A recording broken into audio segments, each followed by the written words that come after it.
Yeah, if you would just get down under the table. Yeah, right. Mayor, you may proceed.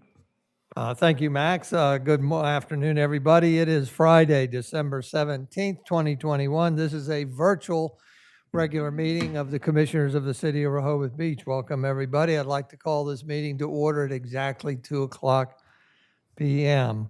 With that, I'd like to do a roll call. Commissioner, there we go. Commissioner Jay Legree, Here. Commissioner Susan Gay, Here. Commissioner Patrick Gossett, Here. Commissioner Tim Bennett, Here. Commissioner Ed Shranowski, Here. Commissioner Tony Sharp, Here. and the Mayor, Stan Mills, is here. We have a full complement and are able to formally conduct business today. Thank you all for being here. I'd also like to recognize attendance of City Manager Sharon Lynn, City Solicitor Glenn Mandalis, Public Works Director Kevin Williams, Project Coordinator Evan Miller, Financial Director Bert Dukes, Communications Specialist Lynn Cohen, and Executive Secretary Margaret Carson. I see Walter Brittingham is here with us in person. Welcome, Walter. And from there, I would like to thank everybody else that's watching on our virtual video, and also thank those of you that have pre-registered to speak. Those that have pre-registered to speak include Carol Everhart of the Rehoboth Beach Dewey Beach Chamber of Commerce, Dan Slagle and Greer Manival of the Rehoboth Beach Main Street, Chris and Anthony Giacona of Zogg's Raw Bar and Grill, Dr. Michael Trejos, property owner in town, and Richard Perry, resident in town. Thank you all as usual. We value your input, and we'll call on you at the appropriate times during the topics to glean your feedback on our topics. With that, I'd like to recognize that support documents that are available prior to the meeting are embedded in the agenda. Go to www.cityrehoboth.com. In the center of the home page on the right side, you'll find a legislative portal. Click on that, and then seek out the meeting calendar at the top and the meeting, and click on it, and you will get all kinds of useful information about this particular meeting. With that, I'd like to recognize that correspondence received from Mike Strange is embedded in the agenda, and you can access it on the online portal. With that, there are no approval of minutes, and we're going to slip over to the city manager's report. Sharon? Thank you, Mayor. Good afternoon, commissioners and public who are on today. We have ongoing maintenance work projects. Just to give you an update on those, water main work has now been completed on Maryland Avenue. Milling was completed this week on Olive, Maryland, and Surf Avenues. Resurfacing of these roads is scheduled for next week, week of Christmas. During work, intermittent lane closures may be necessary, but roads will remain open to traffic and accessible to homeowners. We do ask you to please avoid these roads if at all possible during paving. The water main on the ocean block of Delaware Avenue will be moved the week after Christmas. It's anticipated that a planned water outage in that block will occur on December 28. Impacted residents and businesses will be notified via hang tags next week.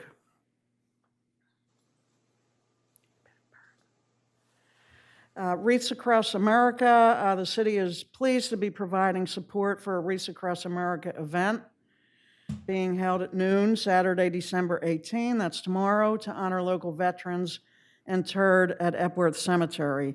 The event is hosted by Rehoboth Beach Main Street and the Rehoboth Beach Homeowners Association. We do have one street aid expenditure to Delmarva Power in the amount of $9,384.94 for streetlights. Mayor, I move approval of the street aid expenditure in the amount of $9,384.94. Second. We have a motion by Commissioner Sarnowski and a second by Commissioner Sharp to approve the expenditure for Delmarva Power in the amount of $9,384.94. Is there any discussion? If not, those in favor signify by saying aye. Hold your hand up, meaning aye, and hold it up long enough for Ann to count. 1, 2, 3, 4, 5, 6, 7. And the motion carries unanimously. Thank you very much. With that, Mayor, more? thank you. So I'm very pleased to announce this next recognition.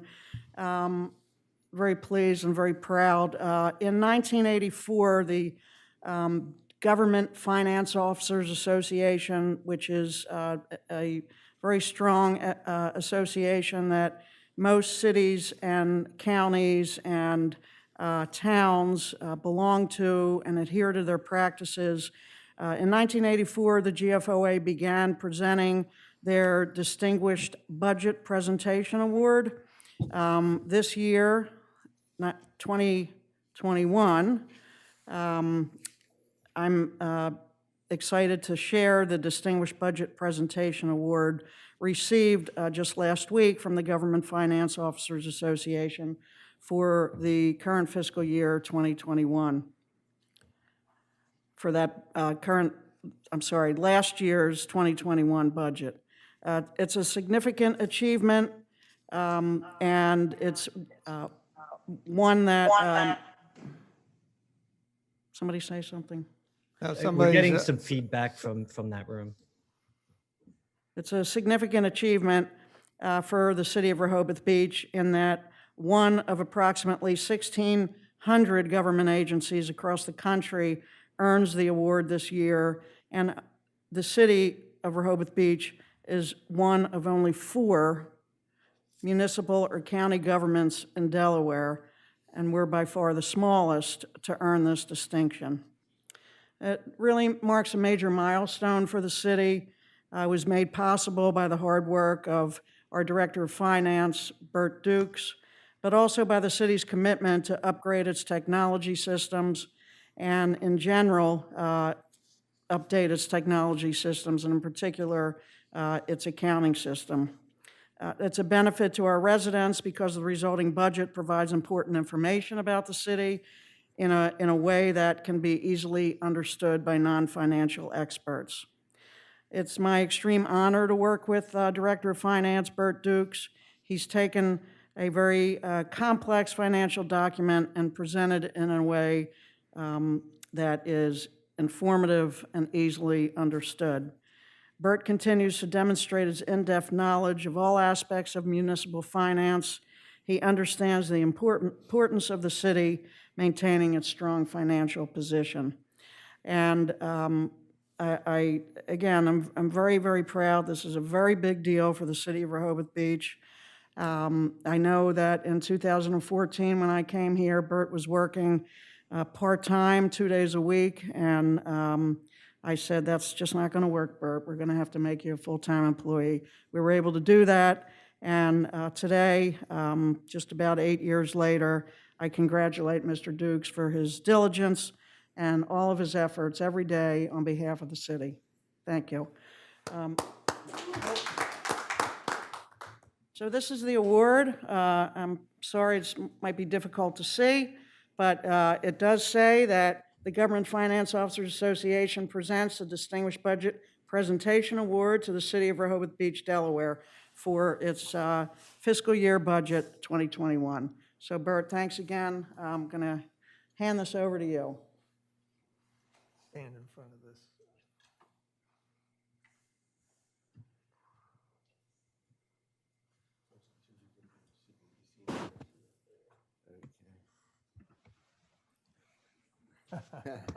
You want to say anything? Well, yes.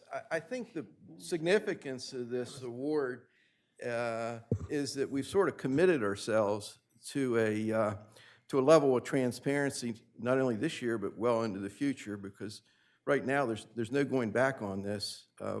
We're stuck doing this in the future, and I think that's a big benefit to the citizens. I would like to thank some of the people that contributed. Chuck Snyder provided me with the pictures. He's got a whole library of pictures, and that was very helpful.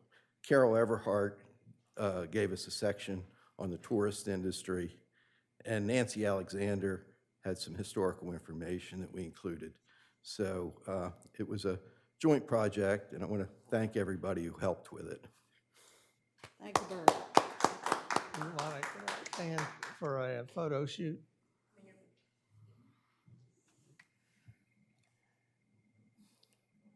Getting the picture, Mayor?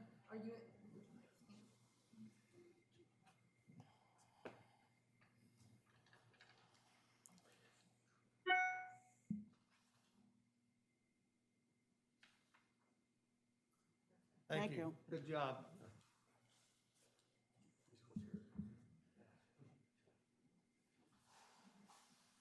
That's all I have, Mayor. That's all you have. Any questions of the city manager? Commissioner Shranowski? Thanks, Mayor. Sharon, this may be not appropriate to ask you, so if it should be directed to someone else, please do that. But earlier this week, we had a meeting for the streetscape that was cut abruptly. And to my knowledge, we've not yet received an explanation on what happened and what the next step is. And I think out of respect for our time and the time of our citizens, I think we'd like to understand what happened and what the next step is. So, yes, there was a glitch on the side of the individual who was actually presenting this information. He didn't know he was off air, so to speak, and not being heard by the commissioners and the public. So, that's unfortunate. I'll turn it over to Mayor Mills as far as a future meeting. Yeah, we already had a special meeting scheduled for January 4th. That's a Tuesday at 2:30. And so we will redirect and reschedule that streetscape meeting, streetscape number 2, I call it. That'll have the same agenda for Tuesday, January 4th, beginning at 2:30 p.m. Certain things are just beyond our control, unfortunately. Yeah, Thank you very much. Thank you. Yes, sir. Any other questions by the commissioners? Commissioner Legree and then Commissioner Gay.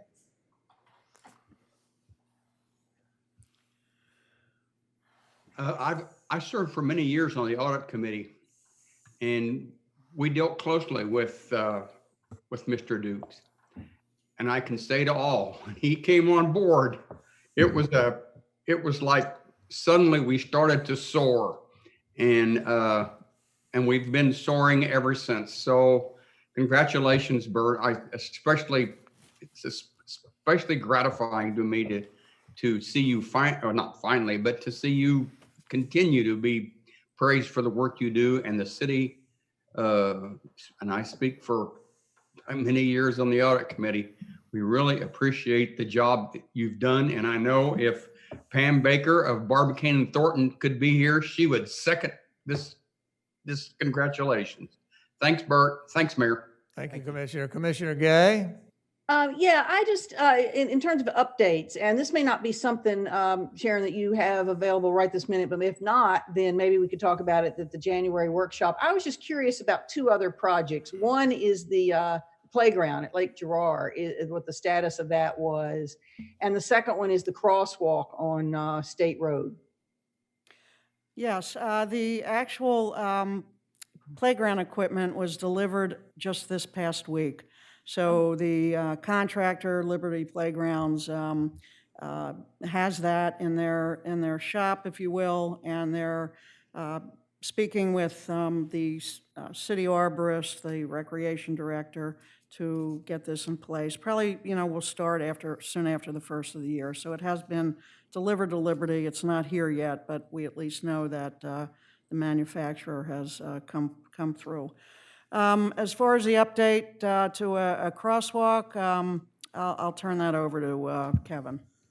Thank you, and thank you, Commissioner. The design for the crosswalk's been submitted to DelDOT for their approval. We expect to have that sometime mid to late January, and our plan is still to get that executed and constructed before the end of this fiscal year. Okay, great. Thank you. And where is that crosswalk specifically? Munson, and Yeah, Grove. Very good, very good. thank you. Perfect. Anybody, any other commissioners? Hearing none, we'll move on to the city solicitor's report. Glenn? Mayor, I don't have anything new to report this week. All right, thank you very much. With that, we move on to the departmental reports. They are embedded in the agenda and available for your review. There were no board and commission reports identified. The committee reports, you've got the Boardwalk and Beach Committee report embedded in the agenda. Are there any questions of Commissioner Legree as the chair of that committee? Commissioner Gossett, go ahead. Commissioner Gossett here. Just have a general question for you, Mayor. If memory serves me correctly, early on, did we not talk about having all committees review their goals and mission statements at some point and report back to the mayor and commissioners? I noticed that in the Boardwalk report that has been done, and I was just reminded me that I thought we had asked all committees to respond in that manner. Was that a formal request sent?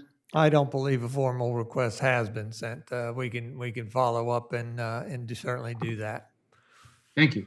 Thank you for a reminder.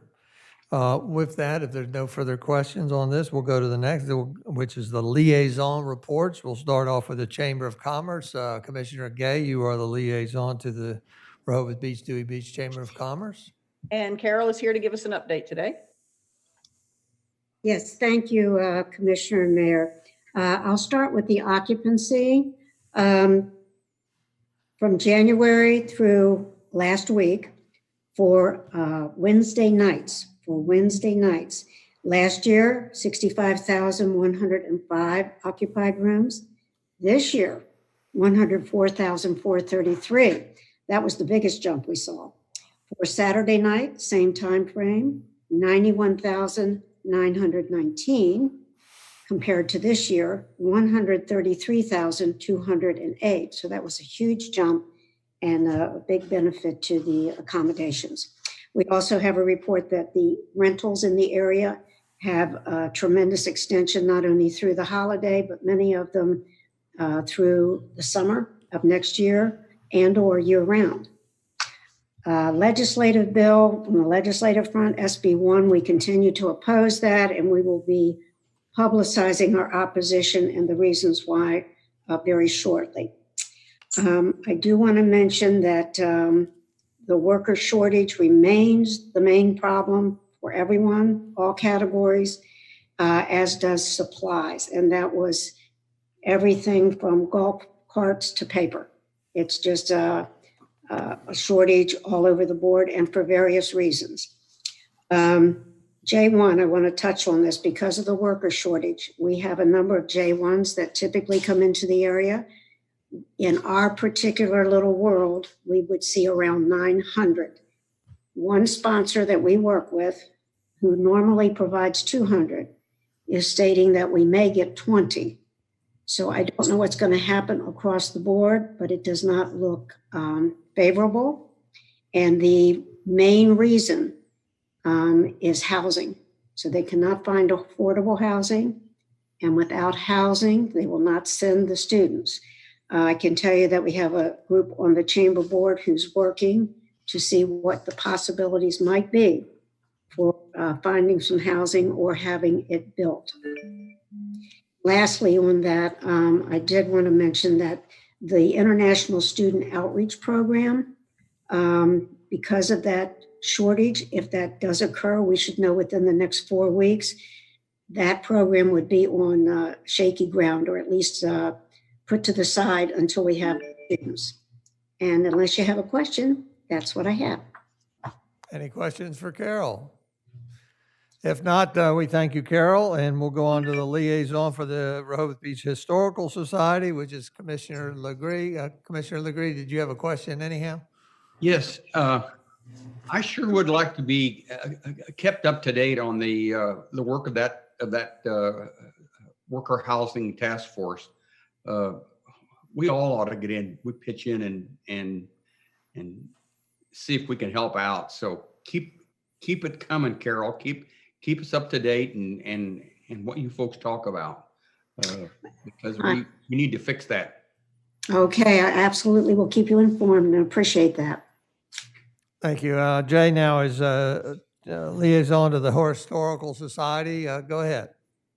I just want to remind everybody, well, first off, the winter hours at the museum are Fridays 9 to 3 and Saturday and Sundays 9 to 1. So keep that in mind. But what I want to talk a little bit about is the Delaware Beach Life has an annual photography contest, and the winners this year are their entries they got over 180 entries, and the winners are posted in the museum upstairs, and encourage all of you to go take a look. There are some phenomenal photographs that were entered this year. Thanks, Mayor. Thank you. With that, we'll go to the liaison for Rehoboth Beach Main Street, Commissioner Chernowski. Thank you. I believe Dan Slagle is on the line to do that update. Hi, Dan Slagle, Executive Director with Rehoboth Beach Main Street. Good afternoon, Mayor, City Manager, and Commissioners. I wanted to speak on behalf about the Community Unity Dinner. The Community Unity Dinner on Sunday, December 5th had an excellent turnout. All positive comments. It was a hallmark moment, is what we heard from a lot of our attendees. Also, a big thank you to the mayor, commissioners for supporting and serving at our event. It was just absolutely beautiful to see everyone there. Thank you to all the merchants who donated dinner items, and also thank you to all the entertainers who performed and added to the festivities. We were just really proud of how everything turned out. So thank you to all of you too. This evening, Santa Claus is coming to town on from 5 to 7. Santa is skipping the sled this year, and he's going to be riding around in style on the antique Rehoboth Beach fire truck.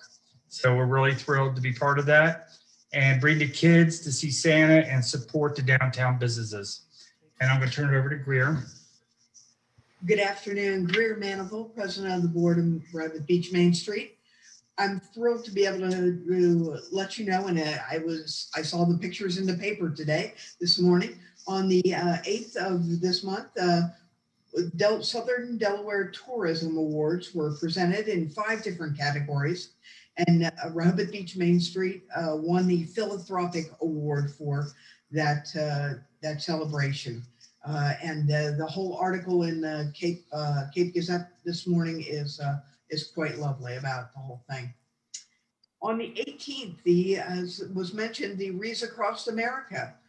We are thrilled to be working with the Rehoboth Beach Homeowners Association and teaming up with them to do this. It's this Saturday at noon is when the official beginning of the event is going to occur. We're actually still looking for some volunteers to help set the wreaths.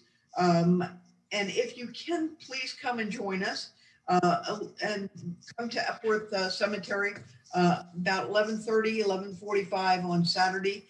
And someone will be there to certainly help direct you as to how you can help us out with that. And I'd greatly appreciate that. And after the event is over, the VFW, Rehoboth VFW, will be serving refreshments and so on and so forth afterwards. And we thank them for their support in that regard. As you all have mentioned a couple times, and Jay, most recently with the whole situation with the upcoming housing issues, I just want you to know that the Main Street Board is studying some options and looking into trying to make some suggestions on how we can help resolve some of this tightness of health situation. So we will keep in touch with you and see how else we can work together on this for that. Other than that, I just want to wish you all happy holiday. Thank you, Greer. Any questions of Main Street by the commissioner? If not, we'll move on. Again, thank you, Dan. Thank you, Greer. With that, we'll go to liaison for the Cape and Lopin Senior Center, Commissioner Stranowski. Thank you, Mayor. No updates on that. They are continuing to require vaccination and masks indoors at the senior center, and nothing solidified yet, but we're hoping to start the pancake breakfast back in February. So stay tuned for updates from them. Thank you very much. Any questions of Ed? Seeing none, we'll move on to the next bit of business, which is permit of compliance request by 2CCs Inc. to operate an additional new restaurant serving alcoholic beverages to be known as Zogg's Raw Bar and Grill, located adjacent to the existing Zogg's Raw Bar and Grill pursuant to the City of Rehoboth Beach Municipal Code, Chapter 215, which is restaurants. The restaurant will be located at 1 Wilmington Avenue. We have, I believe, applicant representative on board, looking for a photo. Chris, energize your. I'm here. Good. You can energize your video if you'd like us to see you, and you're welcome to do that. We have Matthew Janis from Building and Licensing on board. Glenn is going to explain what the permit of compliance is and the process and identify submittals. Glenn? Thank you, Mr. Mayor. So, Commissioners, you've been through this before. This is a application for a new restaurant that would be dispensing alcoholic beverages. Any restaurant that dispenses alcoholic beverages in the city is required to proceed through this permit of compliance process. There are a few things that you should keep in mind while you're considering this application. They come from Chapter 215 of the City Code, Section 5, and here they are. There's 5 specific ones.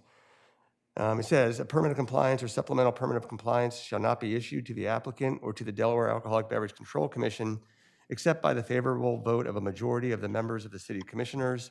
In reaching their decision, the Commissioners shall consider the following factors, including but not limited to: first, whether the applicant has demonstrated that the establishment's primary purpose will be that of a restaurant or dinner theater as defined in this chapter.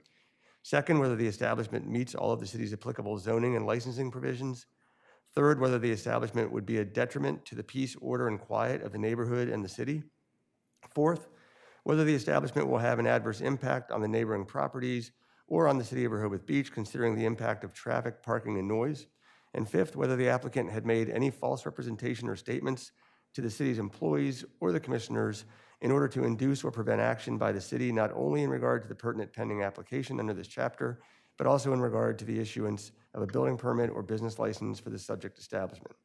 So those are the 5 factors you have to keep in mind while you're considering the application. There are a number of documents I want to put on the record that you have in your packet, Commissioners. First, there's a public notice of this public hearing. It was posted by the City Secretary on November 24, 2021. Next, you have the report of the building inspector, Matt Janis, dated November 29, 2021. He'll be delivering that in a moment. Next is an application for permit of compliance. It was received by the Office of the City Secretary on October 26, 2021. And it's an application for a new restaurant permit of compliance. That application is signed on the last page by Christopher Jacona, and it indicates that the fee for this permit of compliance proceeding has been paid. Next is a checklist for compliance with city zoning code as to restaurants. That's all checked off, boxes 1 through 7 and signed. Next is a checklist for compliance as to dining patios. It's indicated on that form that it's not applicable. There is no dining patio associated with this restaurant. Next is a checklist for compliance for brewery pubs. Again, it indicates not applicable. Next is a checklist for compliance as to a dinner theater, and again, it's marked not applicable. Finally, there is a checklist for compliance with zoning code as to the prohibited uses citywide, and that one also is signed and dated. Next, there is a sample menu in the packet that was received also by the Office of the City Secretary on October 26, 2021. Then there are two depictions of what the restaurant will look like, or the interior at any rate. The first is a layout reconfiguration for Zogg's Raw Bar and Grill. It's received by the city on October 26, 2021, and it's prepared by Element Group. It's dated October 21, 2021, and it's sheet number A001. Next is a layout plan. It's dated October 21, 2021, also prepared by Element for Zogg's Raw Bar and Grill, and it's sheet number A201. And that's all I have, Mayor. Thanks. Thank you, Glenn. And I'd like to remind everybody that, as I mentioned at the beginning of this meeting, that support documents, when available, are available and accessible online. And pertaining to this permit of compliance, you will be able to find all the documents, including 2 pages of menu. And I repeat, 2 pages of menu that you might want to take a look at sometime. With that, this is a public hearing. There's a formal process.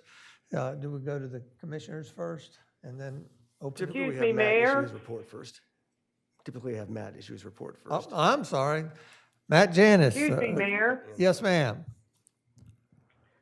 Just to let you know, the notice of today's public hearing was published in the Cape Gazette on December 3rd, Coast Press on December 1st, and Delaware State News on December 2nd. Thank you for clarifying. Very good. Thank you. That's our city secretary, Ann Womack. And with that, we'll go to building and licensing. Matthew Janis for his report.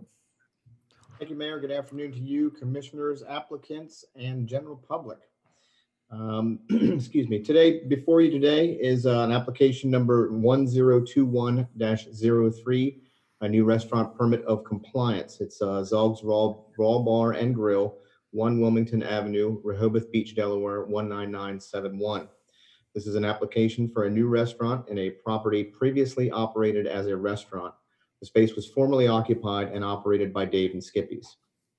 The following is a complete report for the application referenced above to be heard. Pursuant to section 215-3, the applicant is 2CC's Inc., trading as Zogg's Raw Bar and Grill, 1 Wilmington Avenue, Rehoboth Beach, Delaware, 19971. The name of the restaurant is Zogg's Raw Bar and Grill. The restaurant is a table service establishment serving lunch, dinner, and late night fare. Restaurant is located at 1 Wilmington Avenue, Rehoboth Beach. Pursuant to the plan submitted, the following is true. The property is located at 1 Wilmington Avenue, Rehoboth Beach, Delaware. The area is a 2-story building with proposed permanent seated dining in a C1 Central Commercial Zoning District. Pursuant to section 270.13C3D, a restaurant serving alcoholic beverages is a permitted use. The following is a chart of proposed areas and calculated areas. The service area, including kitchen facilities, storage, restrooms, employee stations, hallways, and utilities. The proposed is 1,085. I have it calculated at 1,243. The dining area is 485. I have it calculated as 259 due to travel paths in between the various seating. So service areas essentially. The permitted seated dining area, the permitted seated dining is 36, and I have calculated 36. The bar area, the proposed was 96. I have calculated 149. And I feel that the additional 50 square feet is probably the area that wasn't included is the bar seating themselves. That is included in the area calculation when it does come to bars. But still well within the means of the bar area allowed. Bar seats shown are 9. I have calculated and counted 9. Restaurant gross floor area is 1,085. I have confirmed 1,085. The ratio of bar to permanent seated dining is 25%. I've calculated 25%. Pursuant to section 215-1 definitions, there is no patio area. The designated areas for proposed food stories and preparation are shown and labeled on the attached plans. The distance to the nearest property lines of the nearest church, public park, and residential lot are as follows. It's Westminster Presbyterian Church is approximately 1,428 feet by way of Wilmington Avenue, left on South First Street. The closest park would be Lake Gerard Park at 2,430 feet by way of Wilmington Avenue, right on First Street.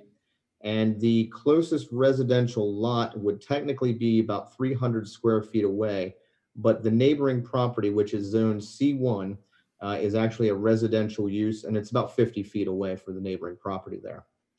The applicant has stated the approximate percentage of revenue between the sale of alcohol and food is 35% alcohol and 65% food. Authorization for the city to investigate is attached. Written and dated declaration by the applicant is attached, and the fee of $1,000 has been paid. Thank you, Mayor. Thank you, Matt. The process here is we're going to go to the commissioners. They can ask questions of Matthew Janis, then we'll go to the applicant, go back to the commissioners, and then go to the public. So commissioners have any questions directly for Matthew Janis of Building and Licensing? Yes, Mr. Janis, thank you for the report. Could you help me better understand this? Is this an expansion of the existing restaurant and taking over space? Or because there is an existing restaurant, Zogg's Raw Bar and Grill, correct? Thank you, Commissioner. Yes, sir, you are correct. They are both, it gets a little muddy here. They are both located at 1 Wilmington Avenue. However, each use will be separate of one each other. So one will not be permitted to use any space partitioned to the other in that same area. I've actually discussed with the applicant earlier today a proposal of a name change that's different from the existing to the proposed new. So as it stands right now, there would be 2 Zogg bars, Raw Bar and Grills operating at the same time? Without a name change, that would be correct. Yes, sir. Okay. So that just, if you've had a conversation, that's great. It's just sort of confusing to me of not only from a user standpoint, but just if we have, are there separate license for the liquor license then? I noticed there's been a new liquor license applied for, or will be if we approve this, but how will the state then differentiate between the two? Do we know? That might be a question for the applicant, as we haven't had an answer from the state on that as of yet. Okay. Mr. Ciccone, I don't want to get out of line here, but I'm just kind of curious how that works, if you can help us understand.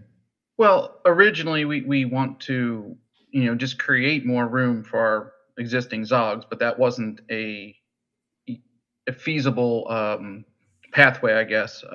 So we decided to just create a separate entity,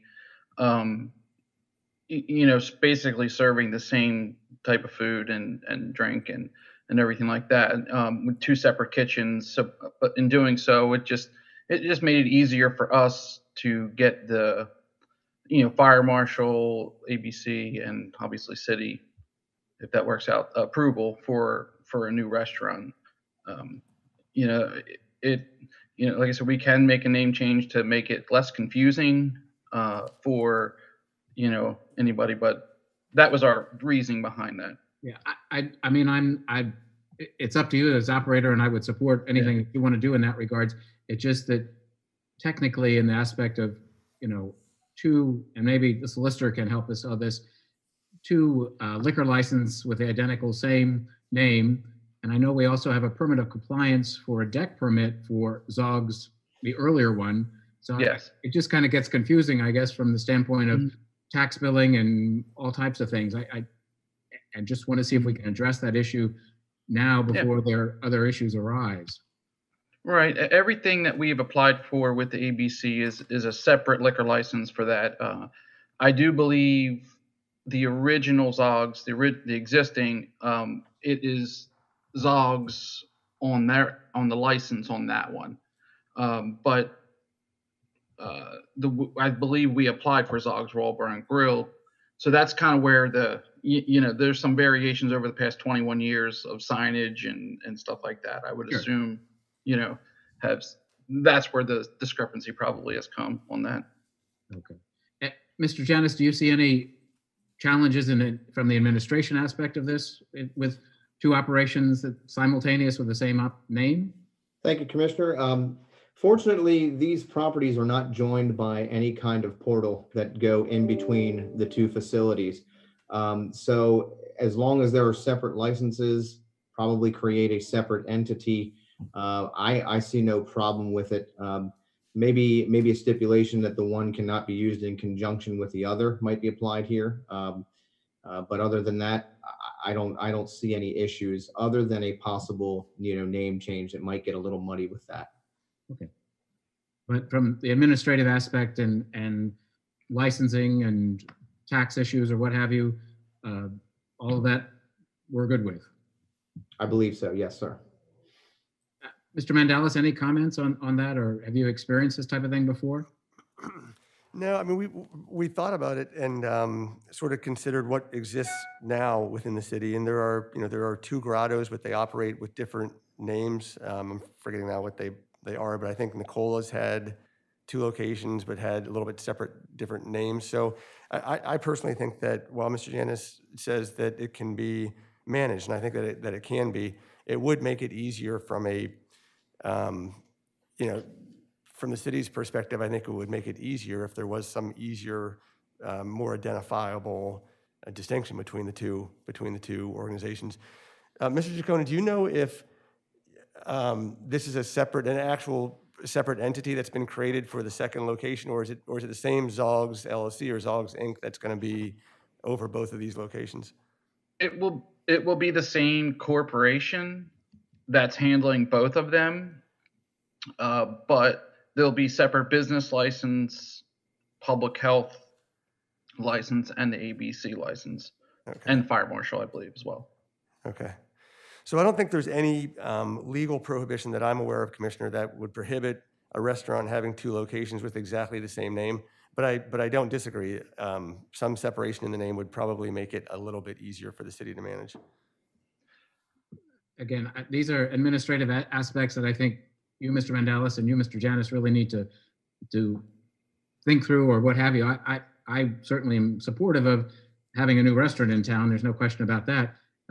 But I just look at how you can manage through this. So if you're fine with moving forward, I would be also, but I just wanted to raise that issue at this point in time.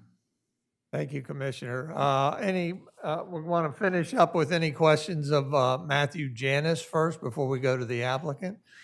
Any further questions of Matthew Janis? If not, then we would like the applicant to come. Commissioner Gay, you're slow sorry. to raise your hand. Come on. I guess I just want to confirm that they are 2 separate lots, correct? I believe it is the same lot with 2 different businesses. But they're the same parcel. They are the same parcel. Yes, Commissioner. Okay, thanks. Thank you. Commissioner Chernowski, you have anything for Matthew Janis, please? No, Commissioner Gossett asked the questions that I would have. Very good, thank you. With that, we go to the applicant. Chris, do you have anything you'd like to say to sell yourself?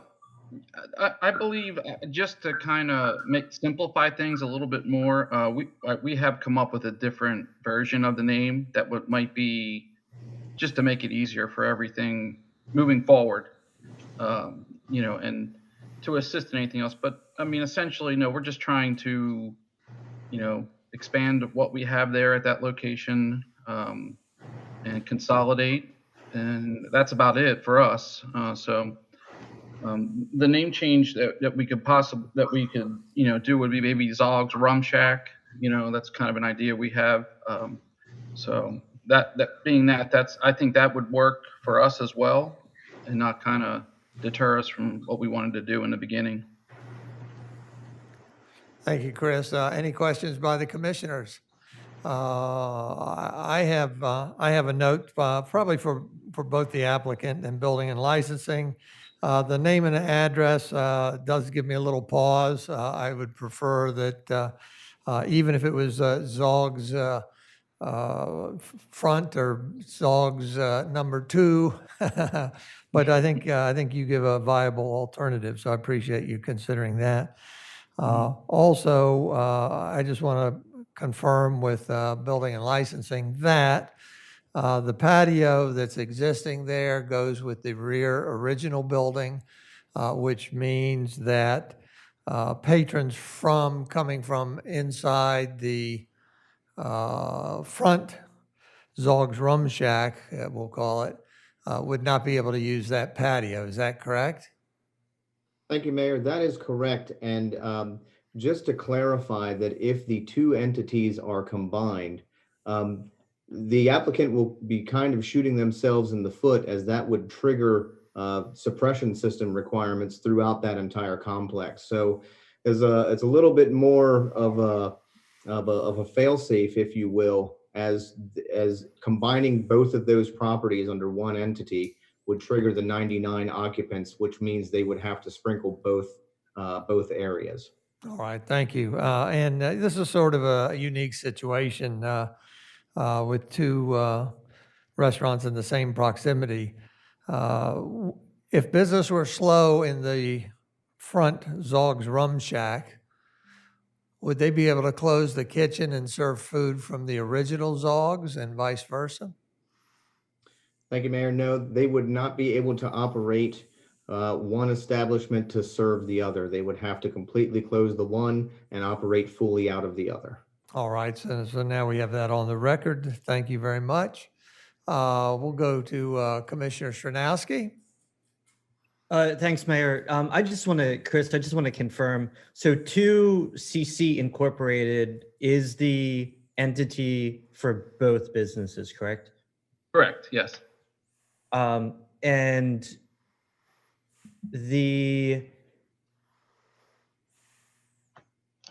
I guess this is maybe a question for Matt. They both have the address of 1 Wilmington Avenue, but is one A and one's B, or one's Unit 1 and one's Unit 2? Is there any distinction between the two?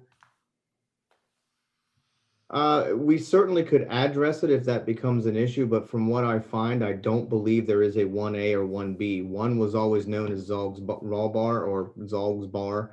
The other one was always known as Dave and Skippy's. So there was some... With no differential in mailing address? Not that I could find. Okay. And you and the administrative staff feel comfortable that, and obviously the ABC feels comfortable with having one entity name operating the two businesses on one parcel. From a billing standpoint, business license standpoint, everyone feels comfortable with that? So there's going to be separate business licenses. Right. So we're comfortable with that. And they are operating under an LLC, which can have, the different entities coexist under there. I don't believe I see any issue. So I think we're okay with the scenario. Yeah, it's not what I would prefer, but I think if administratively you've looked at all of the different aspects to make sure that they're licensed separately, they've got different health licenses, fire marshal, liquor license, they're all separate, then to me, it's just marketing on their behalf, which is up to them. That's a business decision, not a city problem. So if you guys feel comfortable that all the administrative aspects are covered, then I don't see a problem. Thanks. Thank you, Commissioner. And I just want to add again, reiterate that the applicant knows full well that if the two businesses are combined, he will have to fully sprinkle that entire property, which is going to be a costly endeavor for them. So it's of his best interest to keep the operations separate. Yeah, no, I understand why they've done it this way. Sure. Thank you very much. With that, we'll go to Commissioner Legree and then Commissioner Gossett. I think that all of my questions have been answered, but I have one remaining. I'm assuming there are two front doors, and when you lock one front door, there's no way to get into the other establishment. Yes. Is that for me or? Oh, Matt or anybody, Thank you. Yes. That is correct. Yes. Yes. Thank you. Thank you, Commissioner. Commissioner Gossett. Yes, thank you. Just to clarify now, for the liquor license though, have you applied for the second liquor license yet? Because theoretically, we have to issue a permit of compliance for you to go to the liquor board to get that. So have have you done a pre-application or anything of that nature? So that, do they have any challenges with, this Yeah. naming issue? The application's in. The last piece of the puzzle is the approval of a compliance with the zoning certificate. I did speak to the lady that handles all of the applications and everything. Her name's Lauren, and she had no issues. We went through the different scenarios of what possibly could and couldn't happen. And originally we did want to combine, but then, like Matt said, it's not a feasible option for us right now with all of that. So they know exactly, and actually had 2 meetings with her. So, and that's how we came up with this route. Great. Again, I'm just trying to prevent some problems in the future if this kind of, Right. I won't say backfires, but these issues. Right, and that's why my brother and I, we decided to just kind of go with that name change to make it a little bit, less confusing and maybe give us another marketing tool as well. So just curious, you talked about the Rum Shack or what have you. Is that the new property or the old property? That's the new one we're applying for today. Okay. Thank you. You're welcome. Thank you. Any other commissioners have questions? If not, we'll go to the public portion of this meeting. Walter, do you have anything? Shaking his head no. Carol Everhart, would you like to speak for or against this application? The chamber would be in favor of the applicant. Thank you very much. Does Main Street, Dan or Greer have any comments? I'm not sure. I think they may have dropped off so Dan could dress up as Santa Claus for this Yep, evening. they seem to sign off. Dr. Trejos, do you have any comments? Yes, Mayor Mills and Commissioners, this is Dr. Michael Trejos, and I am speaking today in support of the permit of compliance for Zogg's at 1 Wilmington Avenue. While I am an interested party, given that my family and I own the property, I wanted to express my support on the record for the approval of this permit of compliance. Chris Ciccona and Anthony Ciccona have been outstanding restaurateurs in the city of Rehoboth Beach for 21 years. They and their team, which includes Mike, Jason, Chef EJ, work very hard to make sure their patrons have a wonderful dining experience at their restaurants. This new Zogg's location at 1 Wilmington Avenue will be a great addition to the ocean block of Wilmington Avenue and will be a dining destination that both the local community and tourists will enjoy for years to come. Again, thank you, Mayor Mills and Commissioners, for the opportunities to speak today. Thank you, Dr. Trejos. Rick Perry, are you on?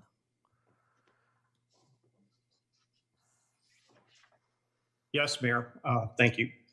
I fully support the approval of this application. I think it's the questions that have been asked and answered provide comfort that everything can be handled. And I certainly enjoy going to Zogg's during the chili crawl and having some of their good fare. So I wish them well. Thank you. Thank you very much. And with that concludes the public hearing portion of this meeting. So I turn it over to the commissioners. If someone would entertain a motion and consider including the name Zogg's Rum Shack as Chris Ciccona indicated he would be willing to change to. Commissioners, it's in your hands. Mayor, I'll make the motion unless anyone has discussion. Right. Mayor, I move to grant a restaurant of permit of compliance for 2CC Incorporated doing business as Zogg's Raw Bar and Grill, actually I'll just leave it for that at the moment. Located at 1 Wilmington Avenue. I find the following to be true. The proper application for a restaurant permit of compliance has been filed, that the proper fee has been paid, that the proper notifications have been made, that all parties wishing to be heard have been heard, that the primary purpose is that of a restaurant, that the restaurant meets the city's applicable zoning and licensing provisions, that the restaurant would not be a detriment to the peace and order and quiet of the neighborhood and the city, that the restaurant will not have any adverse impact on the neighboring properties or the city of Rehoboth Beach, considering the impact on traffic, parking, and noise, that the applicant has made no false statements to the city employees, or the commissioners. Therefore, I make a motion that the city manager issue the applicant's permit of compliance for the operation of a restaurant, subject to a potential name change for better clarification. Second. We have a motion by Commissioner Sharnowski and a second by Commissioner Sharp to authorize the city manager to issue the applicants a permit of compliance for the operation of a restaurant, which name likely would be changed. Is there any further discussion among the commissioners? If not, I'll call the question. I'll just go across the screen, my screen. Commissioner Patrick Gossett. Aye. Commissioner Tim Bennett. Aye. Commissioner Sharnowski. Aye. Commissioner Sharp. Aye. Commissioner Gay. Aye. Commissioner Legree. Aye. And the mayor votes aye. Congratulations, Chris. We look forward to seeing you. When is your time frame for opening the doors of your new place? Thank you. And we hope to start our construction probably the first or second week after New Year's. And then it's approximately 2 to 3 months pending materials and labor. Very good. Well, we wish you well. And as you heard in the motion, there's an expectation that you'll end up picking and notifying building and licensing what your new name is. We thank you for I'll take care of that on we Monday. thank you for considering that, and you need not stay around for the rest of the meeting. Okay. Thank you. I appreciate it. Thank you Mr. very Mayor, much. if I may, I just would like to wish everybody a happy holiday season, and hopefully we come out of into 22 much better than we were in 21. Thank you, Matt. Thank you, everybody, and Merry Christmas. Yeah. thank you. With that, we'll go to our next item of business, which is to conduct a public hearing on the subject of amending Chapter 270 of the Municipal Code by amending Sections 270-4 and 270-46.12 relating to tower-based wireless communications facilities, non-tower wireless communications facilities, and small wireless communication facilities, and providing further for the regulation of such wireless communications facilities. If you recall, we've had multiple public meetings on this topic where it was been presented and represented. I don't believe there are any changes since originally presented and dated the version of November 2nd. And a reminder that because this is embedded in the zoning code, any amendment requires conducting a public hearing, which is what we have advertised, noticed, and are conducting today. With that, do you want to explain anything? No, this is the time and place for the public hearing that has been properly noticed. This is the time to put on the record anything that, or any thoughts about the ordinance before it's eventually voted on by the commissioners. Very good. Before we go to the public hearing, are there any comments by the commissioners? Do we want to?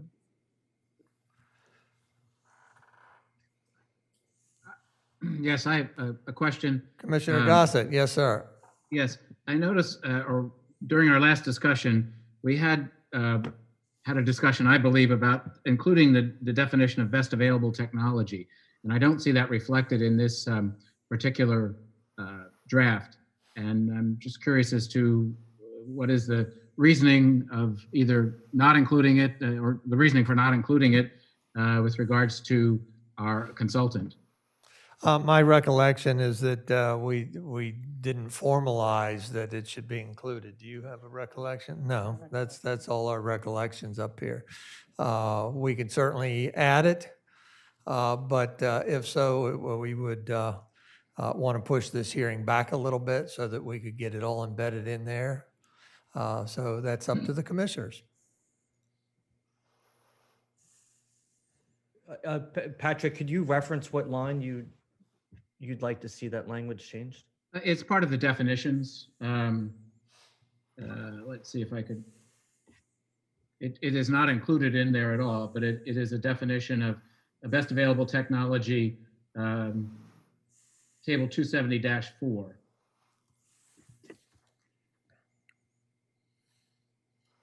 That's the definition section, and it is where it would go. The only issue I'm realizing is as I search through the ordinance for the use of best available technology, it doesn't appear in the ordinance.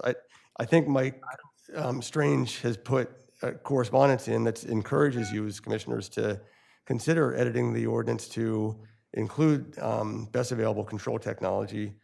I think it's a little, the term is not exactly that, but we can look back to his correspondence for it. But as the ordinance is currently drafted, I don't think best available technology shows up anywhere. So if there's going to be a definition added, it should be used someplace within the ordinance.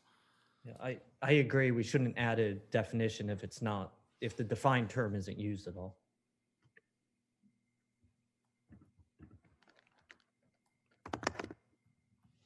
Any other commissioners? Yeah, I do.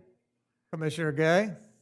Yeah, actually, following up, I had two questions, but before I get to my two questions, I guess I'll just say, is it possible that we could put that best available technology in the design manual, or does it have to be in the ordinance if we're going to have it at all? My expectation is that it's a type of technology. I mean, I think I'd want that term to appear in the body of the ordinance itself rather than the design manual. Okay, then we have to think that. All right, so my two questions are online, and maybe I missed something along the way, but on lines 752 to 756, where it talks about tower-based wireless communication facilities permitted outside the right-of-way in certain districts, it has an A, B, and a C, and there's X's there. There's no content there. Is that intentional, or did I miss something?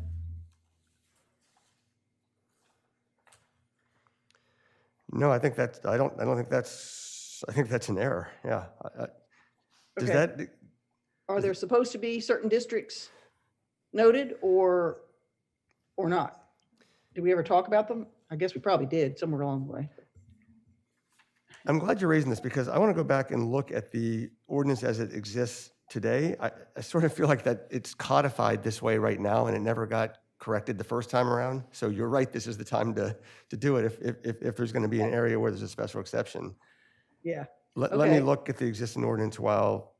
Okay, yeah, let me ask my other second question, which is about starting on line 778, where it has the design regulations, height, visual appearance, whatever. I just want to make sure, and we don't have to, maybe this is not a question for today, but it's certainly a question when we move forward with the design manual, to make sure there's no inconsistency between those two, that what's covered in the ordinance is includes what we've been talking about with the design manual. And also just to confirm that the design manual is incorporated here, even though it's not part of the ordinance itself, that once we approve it, well, two things about it. First of all, that the design manual is subject to the pending ordinance doctrine because it is part of this chapter that's a zoning ordinance. That's the first part. And the second part is that we will be, there's appropriate language within this code that incorporates the design manual. Yes, as to both of those. Yes. Okay. Any other comments from the commissioners? Hey, Commissioner yes. LeGree? The Boardwalk and Beach Committee have talked at length about incorporating best available technology that's economically achievable. And the red lines there's a different red line than what we're reading here today, and where those zones are defined. And I thought that our consultant had been working on this, and I'm just wondering if we have the wrong red line in here. But I too would like to see the best available. I'm not real clear on just how the design manual and the ordinance interfaces. Do we have to have every term that's in the design manual similarly included in the ordinance in order to make it legal?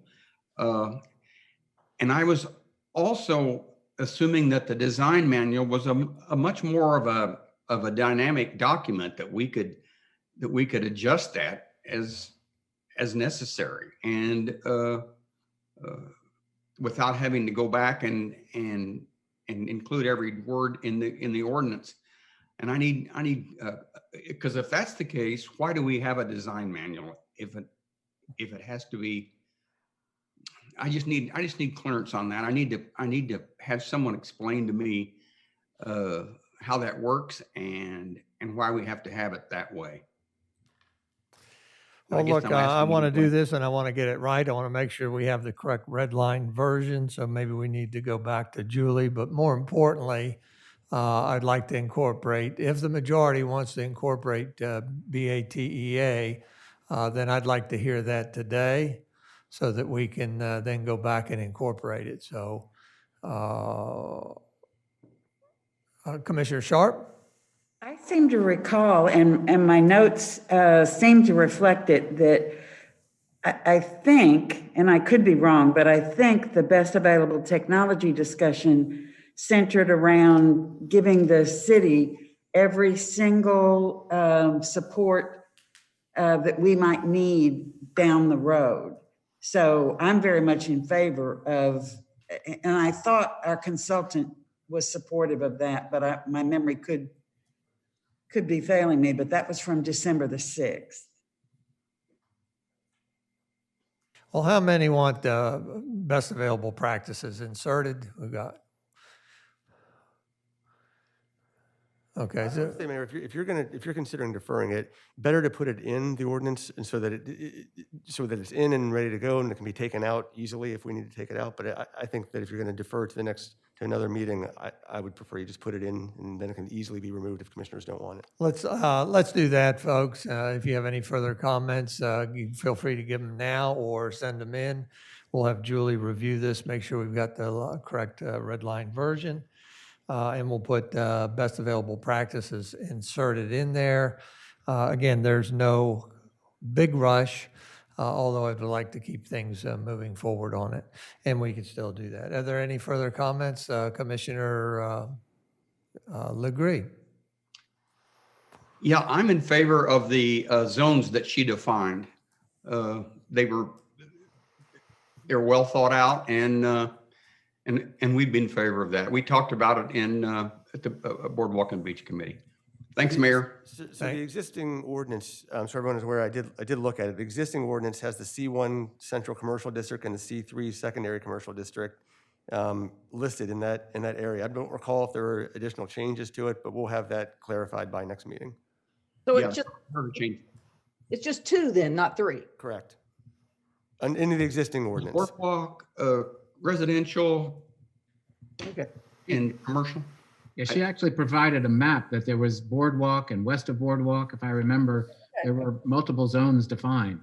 Yeah, I imagine the correct version will have those. The existing version that's in the code today only has those two districts. Perhaps Julie added to that list because I recall that same diagram. So we will have it correct by the next meeting. Perfect. And also for just clarification with Julie, whether the best available technology definition needs to be in the ordinance and also then further in the design guidelines. Will do. Thank you. Commissioner Chernowski? Yeah, I just want to clarify with Glenn. Just adding it as a definition is going to be pointless unless it's used throughout the ordinance in some way or referenced. I just want to make sure that second piece is going to happen. Yeah, that's correct. Mike Strange in his letter provides an example of how to do that. So the term will be used throughout the ordinance, and we'll show it to you in red line form. Okay, excellent. And I did go back, and I think in Julie's presentation, she talked about the different zones, but in the last version red line that we also had at that meeting, it was as it is in this version. It was X'd out. So I think she was waiting to get feedback from us from the presentation and intended to go back and make the changes to the ordinance. And that second piece probably just didn't happen. Okay. Very good. Thank you very much. We have a plan of action. However, I would like to still go and offer the public the opportunity to make any mention. Walter, anything? Yep.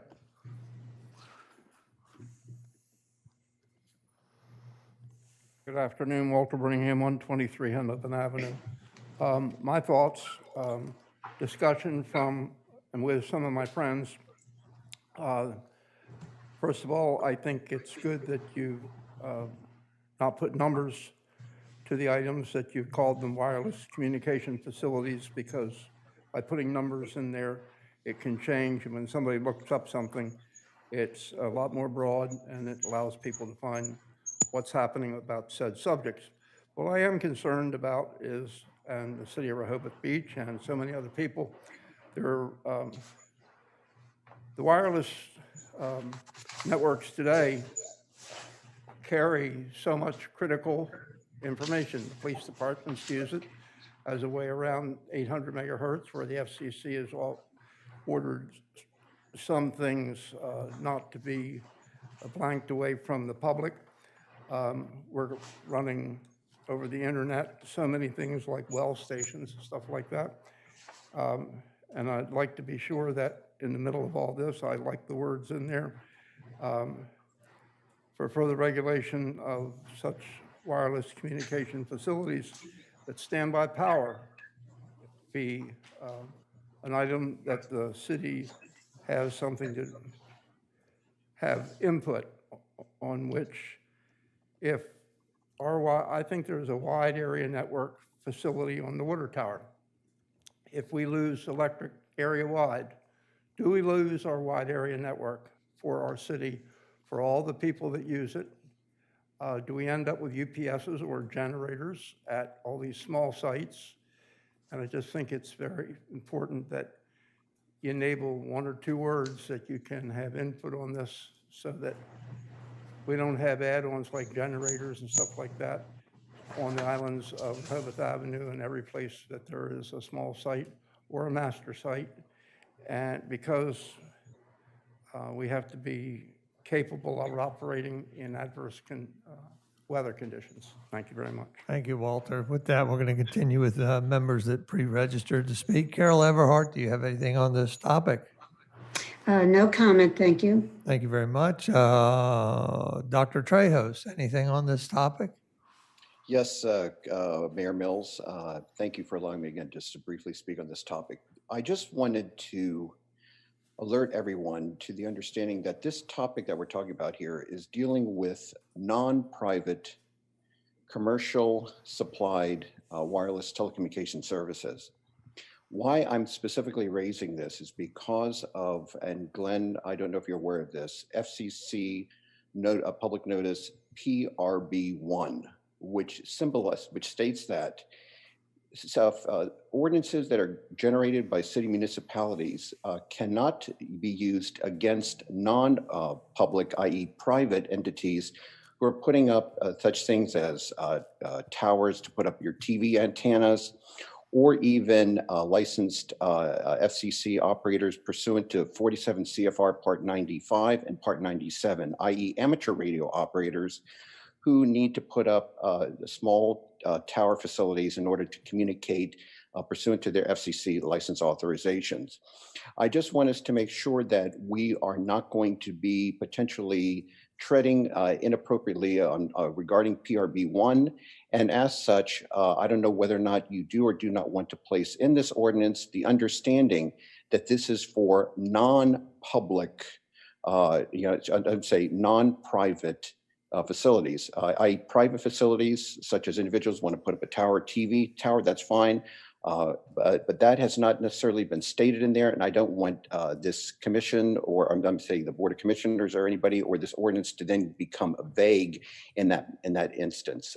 Glenn, I'll leave it to you if you have any further comment in terms of what I just said. No, understood, Dr. Trejos. Thanks for raising that, and I'll raise it with Julie. This ordinance is not intended to regulate the type of facilities that you're mentioning.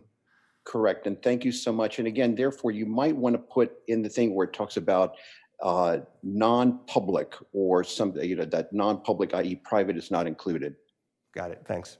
Thank you very much, Doctor. Rick Perry? Thank you, Mayor. I have no comments. Thank you, Rick. With that, is there any additional comments by the commissioners? Commissioner Legree, yes, sir. I'll have a lot more to say about best available technology as we go forward and when we incorporate that into a draft. We have to have somebody who can identify best available technology.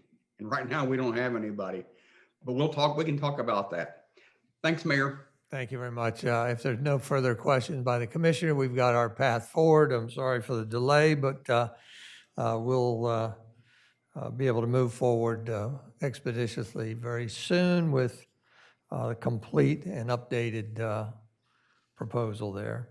With that, we'll go to the next item of business, which is the first item of old business, A, update pertaining to Y River Independent Financial Advisors and status of request for proposal, advertisement, and specifically consider authorizing the mayor, city manager, and director of finance to use their discretion while reviewing submittals with Y River consultants in their selection of the most responsive and responsible financial firm and permitting a timely agreement with the lender at a future special meeting. Sharon? Thank you, Mayor. Mr. Dukes will follow up on this. He's been in contact with the financial advisor. Is he speaking? Oh, yeah. You're Can good. can you hear me? Yeah, they Yeah. hear you. Y River originally had discussed having a closing date, or I should say a date when the bids are due, around the 15th of, I believe it was the 15th of December. It really wasn't feasible. We extended that to the 27th. Make sure we give all the banks enough time to put together their proposals.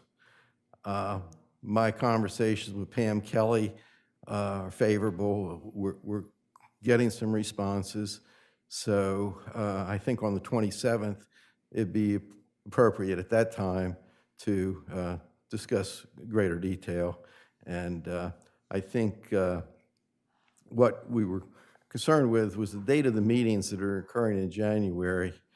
We wanted to be able to have the city manager and myself to review this and have the flexibility to recommend the best offer at that time. So are we looking for a formal vote to authorize mayor, city manager, and director? Well, I don't believe it lends itself to a vote, but we wanted some consensus here because we are on a time crunch. You agree with that, Counselor? Yes. Okay. Yes. Any comments or discussion by the commissioners, please? Commissioner Legree? I agree with Mr. Dukes. We should give them flexibility. I mean, time is of the essence here, believe me. And I would agree that we need to give them that flexibility at least. Thank you, Mayor. Thank you. If there's Commissioner Sharp? Mayor, could you just clarify then when would we discuss this again? Would it be in January? I'm sure it would be at the January meeting. Well, which January meeting? Well, it would be the commissioners' meeting, the second meeting, not the workshop. I mean, I guess I'm wondering if we have that much time since we're talking about time is of the essence. And we have several meetings scheduled in January. I thought we established a special meeting on the 29th for this. Yes, correct. Yeah. So on the 29th, the recommendation will be made to the commissioners' special meeting. I believe it's at 10 a.m., Mayor. Yes, ma'am. And got it. there's a I got it. resolution that's needed at that time, so the commissioners will then have to vote on that. Yep. Any other commissioner comments? Just a question on that. For the 29th meeting, will we have the recommendation in writing in advance of that meeting by at least a day, or is that feasible to comment on at this point in time? Well, they're due on the 27th, and they'll be reviewed on the 27th and 28th. We can certainly send you a memo based on that review for your meeting on the 29th. I would think it would be helpful to at least have, if not the proposal itself, just a recommendation of why this proposal was selected or what have you. Certainly, yep, we'll put as much detail in there as possible. Thank you. And Mayor, if I can, Yes, if Commissioner Bert, if you Szymanowski, could go just ahead. speak to it. This isn't a complicated process. We're essentially going to pick the best rate. Exactly. Correct? Exactly. Like- I mean, the terms are all the same, essentially. Right. What- It's just what we- they're coming in with different rates. All the terms are going to be the same, and we're going to pick the lowest rate. That's right. It's a bond, and the bond is going to be identical to the original USDA. There are banks that had suggested that if it were a loan, that might be more appropriate. Well, I like the idea of a bond because we've already established the terms, and if it's a loan, they're establishing terms, and I think it's beneficial to the city to maintain the same terms and the same agreement that we already had in place. So,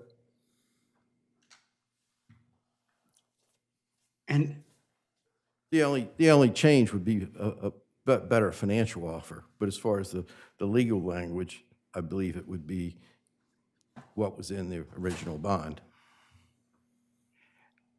And I think you're asking us for consensus to pursue that avenue and to bring that recommendation to us at the next meeting. Is that correct? As opposed to going after loans. Yeah, we should know where we stand on the 29th, and we'll make the recommendation at that special meeting. Okay, I'm willing to do whatever you need done today because we got to get on it. Thanks. Thank you. We'll proceed forward there. I would like to go to the public again. Carol Everhart, do you have anything to say on this topic? No comment. Thank you, Carol. Dr. Trejos, anything on this topic? No comment. Thank you. Richard Perry, anything on this topic? No, Mayor. Short and sweet. Thank you all very much. With that, we're Mayor- going to go to the Mayor, next. Mayor, one final Commissioner comment. So Gossett, go ahead. Real purpose of that meeting on the 29th is to adopt a resolution to allow for refinancing. Is that basically it? Correct. So it could be a 10-minute, 15-minute meeting. Thank you then. Thank you. With that, we're going to go to the next item of old business, which is consider recommendation of the Audit Committee to approve the city's independent audit prepared by the firm Barbicane, Thornton and Company for the year, a fiscal year ended March 31st, 2021. Sharon? Thank you, Mayor.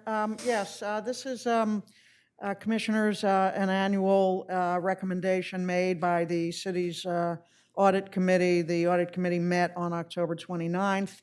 There was a virtual meeting at that time, and Mr. Dukes and the city's representative from Barbicane Thornton, Jeff Kowalski, did present to the Audit Committee, and the Audit Committee voted in favor of accepting the audit for fiscal year 2021.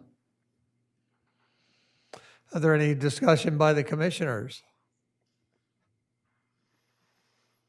If not, I would entertain a motion to approve the city's independent audit as noted. So moved. Second.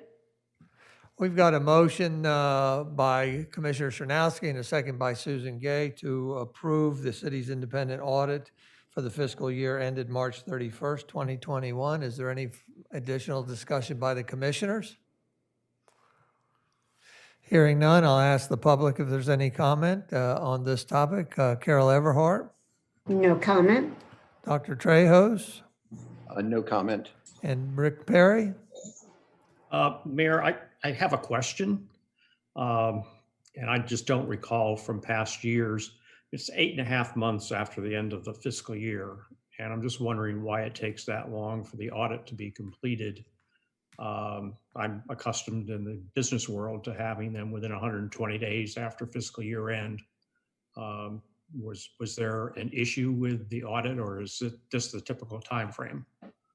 There's no issue with the audit. I'll have Mr. Dukes explain that. We did receive a clean audit. There were no findings in the audit. Bert? Yeah, good question. I mean, the auditors usually don't arrive until June, and basically October's has been the time frame when they have the audit committee meeting and vote to approve. Okay, thank you. Thank you, Rick. With that, Walter, did you have anything? Nope. With that, we'll call the question. We have on the floor a motion to approve the city's independent audit ending the fiscal year March 31st, 2021. All those in favor signify by saying aye. Hold your hand up long enough for a count. 1, 2, 3, 4, 5, 6, 7, and the mayor votes yes, and that is a unanimous acceptance of the motion. Thank you very much. With that, we're going to move to the third item of old business. May I make a comment? Yes, Commissioner Legree, please. I think the charter tells us that we have to do this by the 15th of September, and there are a lot of reasons why that just can't be done.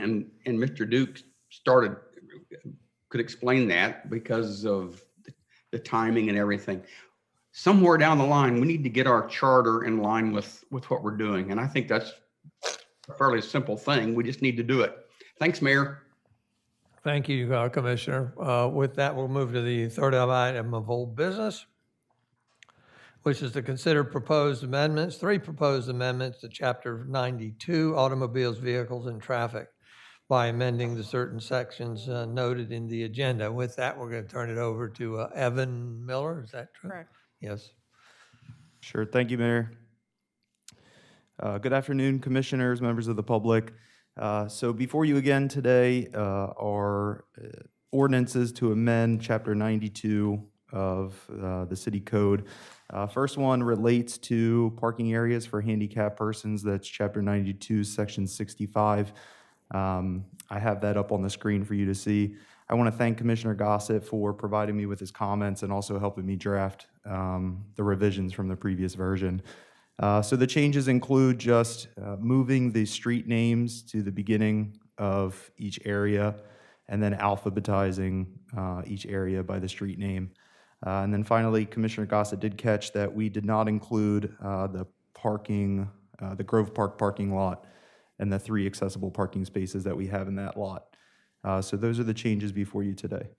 Good eye, Commissioner Gossett. Thank you.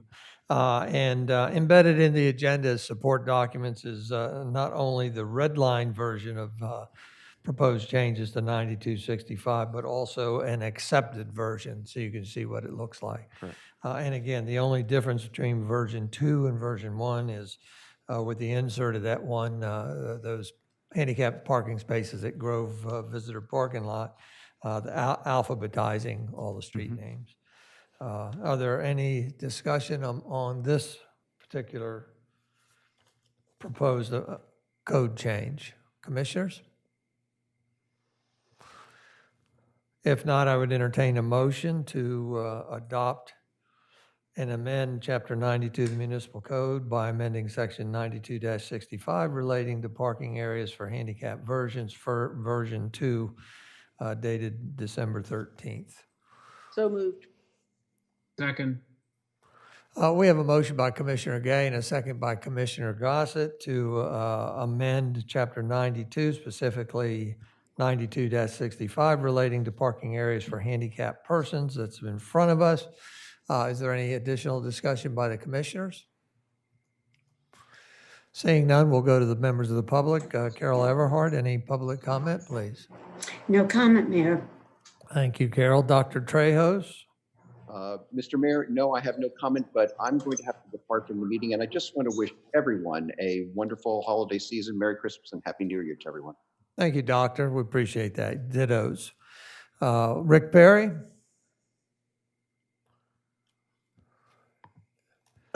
No comment. No comment. Thank you, Rick.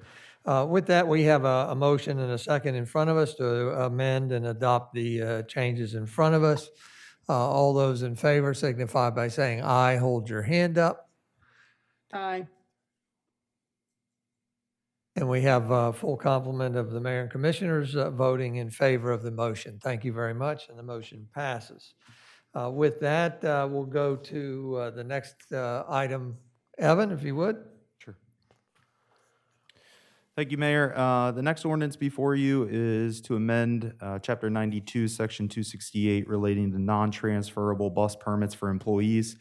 The only change to this ordinance from the previous version you saw was to delete about half of the last sentence in Section 1.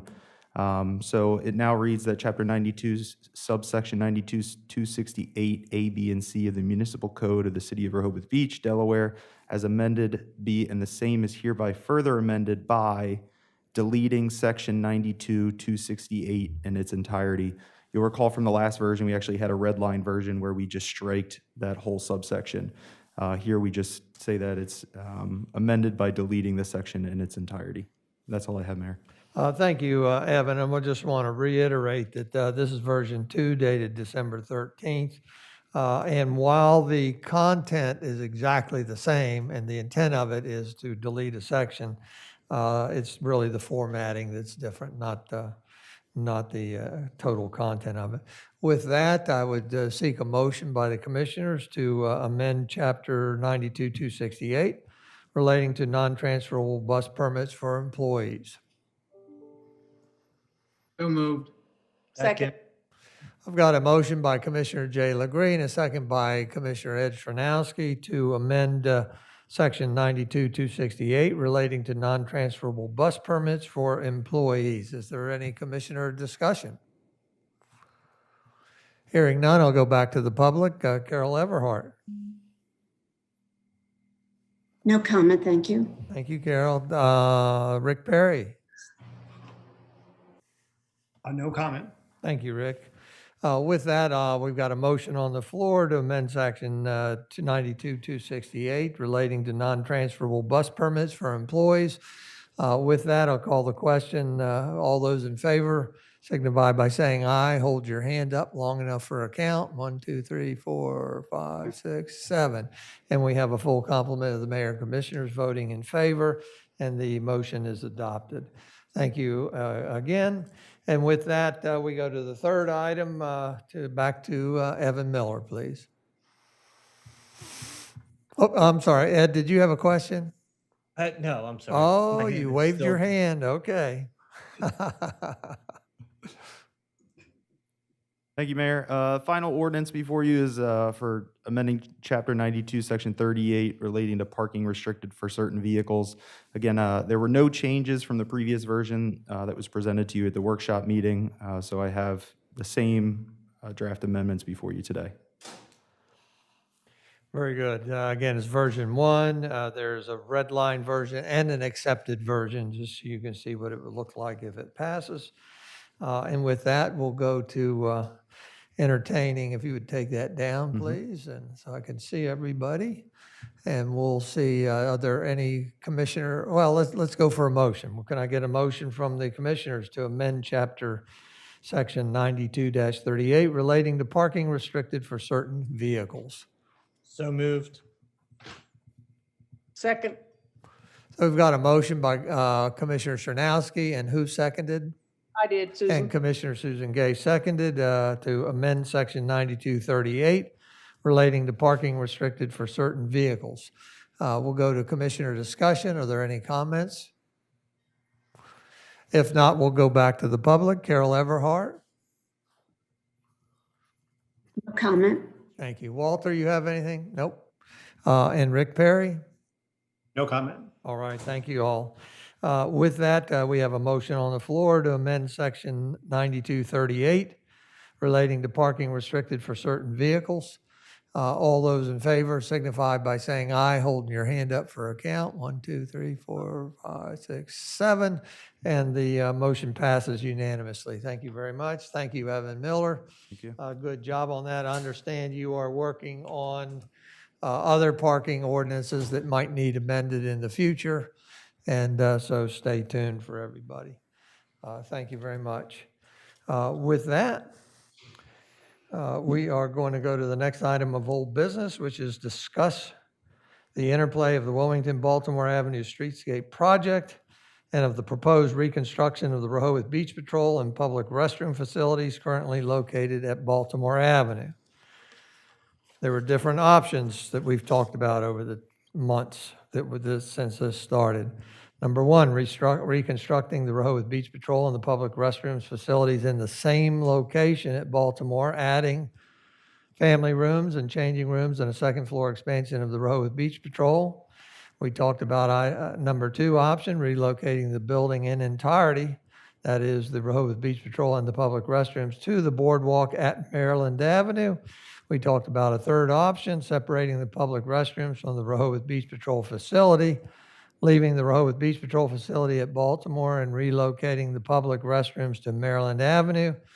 And so today, I want to entertain consideration, voting to determine the future locations of the proposed reconstruction so that design can proceed on the Rehoboth Beach Patrol facility and the public restroom facility. We have had, I believe we've had plenty of discussion. I certainly have had a couple lengthy times to give my opinion, especially the last meeting. I don't intend to repeat everything. My opinion has not changed. So I would hope that we're moving forward today after discussion, if desired, to two motions. One is to locate because I want them in affirmative motions. I'd like to entertain a motion to locate the Rehoboth Beach Patrol facility at Baltimore Avenue when it's remodeled or reconstructed. And then I'd like to entertain a second motion to co-locate the public restrooms facility with the Rehoboth Beach Patrol at Baltimore Avenue when remodeled or construction. I have some comments, but I'll open it up to the floor. I know at the last meeting, Commissioner Legree was unable to be there. And Commissioner Sharp brought up the question of the Boardwalk and Beach Committee that addressed view shed and locations, and with inconclusive results. I met with Commissioner Legree, and he again took it to the Boardwalk Committee with what I term is continued incomplete thoughts on it. Commissioner Legree, do you want to offer anything, start off a conversation? Or we can just entertain motions? I'll say that I'll represent the Boardwalk and the Beach Committee. This was one of the most troublesome decisions that we've talked about, and we talked about it for, well, actually counting the last meeting, over 3 different meetings. And we are so strongly recommending that we don't diminish the view shed at Rehoboth Beach. We think that the view of the boardwalk and the ocean are assets that are just incomparable, and that they help make our brand. They help make people remember what they remember about Rehoboth Beach. So we really we walked from the Henlopen, we walked down Virginia and Olive and Maryland and Baltimore just to see what you see. And the same thing goes on the south end. So we really hate to screw up the view shed. On the other hand, we really recognize that we need that restroom and that we need changing rooms and that we need a new beach patrol headquarters. and that they really need a tower. So we're really conflicted. We had discussions. Jimmy Hardy suggested moving 100 feet west and digging up the street and putting the restrooms underneath the street and leaving the guard shack or the headquarters where it is. And Patricia Davis said that she wanted, maybe we could lift it up and put it up high like they do in Florida, and you could look underneath of it to see the ocean and the boardwalk. Steve Kerson thought that we should figure out some way to put it on the east side of the boardwalk. Well, all those are great discussions. Frank Cooper and I walked the boardwalk trying to see if there would be a place to put this in the middle of the block. We just can't, everything we thought about was just not doable. So we're conflicted, and I'm going to abstain from voting. Thank you, Commissioner. I'm going to condense my thoughts from last week. Nothing I've heard from the Boardwalk and Beach Committee has changed my mind. I did have listened to their meetings.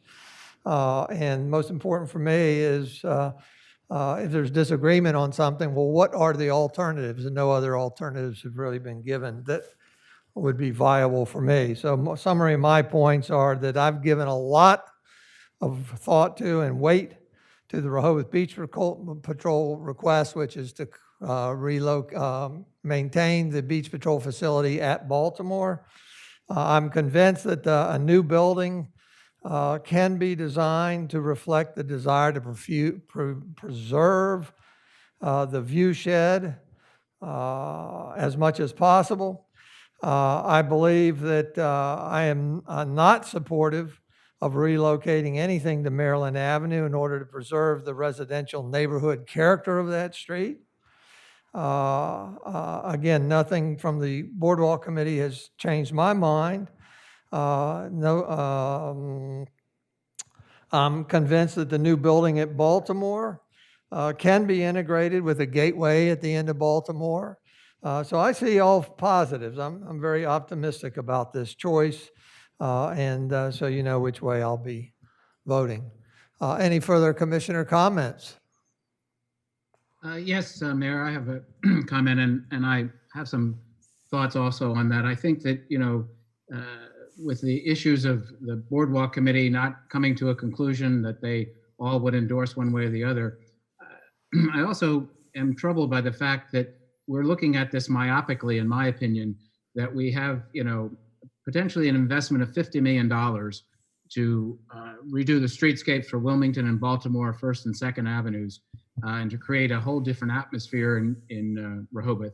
And that in looking at this one project of the Boardwalk, Beach Patrol, and restrooms, independently of a larger concept and design image of what we are trying to create for the next 5, 10, 20 years, I think is just is not the right way to proceed.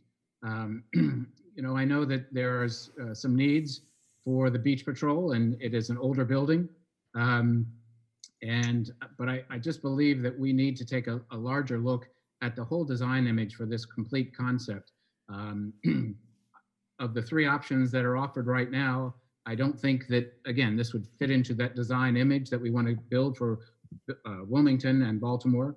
But I think that considering the concerns that people have expressed on this particular individual project that was talked about at some of the Rossi open house that was conducted by DelDOT, is that the view shed is very important. And Commissioner Legree commented on that strongly. To me, we really, we've seen images somewhat, but there's still the discussion of sea level rise and how we'd have to reconstruct the building even higher than it currently is to meet those requirements. So the option of building a new Beach Patrol building at the end of Baltimore, and then another building of restroom facilities at the end of Maryland Avenue, which would all be a one-level building that would meet the criteria for sea level rise and that issues that we're dealing with that are coming, no matter what anybody else says, they're going to be here and we have to face them. And I think it is up up to us as a municipality to set those standards, not try to work around them, that this would be the answer. It also would provide that restrooms on Maryland Avenue could be expanded, again, all on one level, but have greater number of facilities in there than we could expand at Maryland or at Baltimore Avenue. We'd also move them a little bit north to where there's a greater need on the beach. We've had, as we've been talking about, the beach is a very popular spot and becoming more and more popular all the time, with more and more guests attending it, so that an increased facility, a larger facility for restrooms is certainly needed, even further north on the boardwalk, perhaps in future designs. And I know that there's been this discussion about a tower for the beach patrol, but I still am unconvinced that they've been operating for 100 years without a tower. The aspect of use of drones or use of television cameras that we have distributed along the boardwalk currently for the purpose of safety exist. So I just think that that needs to be expanded and looked at much deeper. But again, bringing it all the way back, the numbers that we are looking at probably are a $50 million investment, and to pick apart that investment for the structures on Wilmington and the gateway to Baltimore Avenue, I think that we're just looking at an individual myopically at this, and we need to look at it much broader. We have not been able, because of technical difficulties, to hear what the real costs and considerations are for the undergrounding of the utilities that I think everybody's in support of. And certainly that if we are undergrounding utilities, there are current transformers located there at the end of Baltimore Avenue that may be needed to be relocated or expanded depending on the level of service, whether it's single phase or triple phase. These are questions that still need to be answered. And I just don't feel that we have all the information looking at the bigger picture to make a educated and honest decision that will address the city's needs for the next 10 to 20 years. Thank you. Thank you, Commissioner. I tend not to agree with you. In terms of the design process, that's the time to address sea level rise and FEMA regulations and the design concept, the design standard, the design image for that. I think that's all under control. What I think is if we don't, depending on our vote today, we're liable to kill this project. We've got to be mindful that streetscape may or may not happen. I'm absolutely optimistic that it will, but we don't know whether that's going to happen for 1 year, 2 years, 5 years from now. And I don't want to wait. I'm not willing to wait to redesign the facilities for the beach patrol or the public restrooms there. You know, we use that subterranean commissioner's room for what, 50 years or so. Why in the world would we ever need to change it based on that philosophy? Well, we absolutely do need to upgrade and everything. And I believe we need to upgrade now or as soon as possible for the Rehoboth Beach Patrol, because they are a fine organization. And Certainly not disputing any upgrades that are necessary. I've supported the upgrade of the city hall, the police department, et cetera. And I'm certainly upgrading or encouraging and the use and upgrading of the beach patrol building. I'm just saying we're doing this in a one-off, and I think we need to look at the bigger picture. And, you know, if this attitude is like, well, we don't know if street tape's going to happen or not, if we take that attitude, we need to take the attitude that, yes, this is happening. We're committed to it. We're going to move forward on this. That's the only way it's going to happen. Well, Commissioner, I want you to note that you interrupted me and I have not interrupted you. Anybody else? Commissioner Sharp?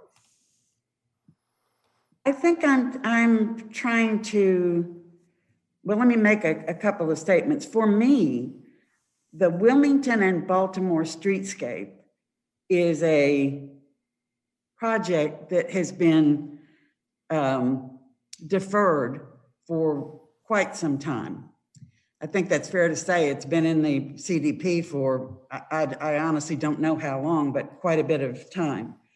And I'm wondering, Mayor and the other commissioners, I want to move into a design phase. However, it seems to me it's important to figure out how that design phase could do more than one thing at the same time. Because I'm curious if there is any any appetite to not only move forward on what the immediate needs are for the Rehoboth Beach Patrol, but at the same time, being able to do two things at the same time, look at the broader view, which does include the undergrounding of utilities and the whole umbrella of the streetscape. I want to get to yes on this because I don't want to bog down the project, but it seems like we ought to be able to, I'm going to use the word compromise on how to move forward, unless others have better and more well thought out ideas. Thank you, Commissioner. Well, I've said before that I would like to consider during the budget talks discussing hiring the designer of DBF to also perhaps do the gateway, and so that they can integrate. And as you know, January 4th, we're going to be talking about streetscape and undergrounding and how to proceed there. I just don't believe we need to hold hostage the locating the Beach Patrol building and the public restrooms to any of this. I believe that it can happen prior to making any decisions on streetscape. Commissioner Stronowski.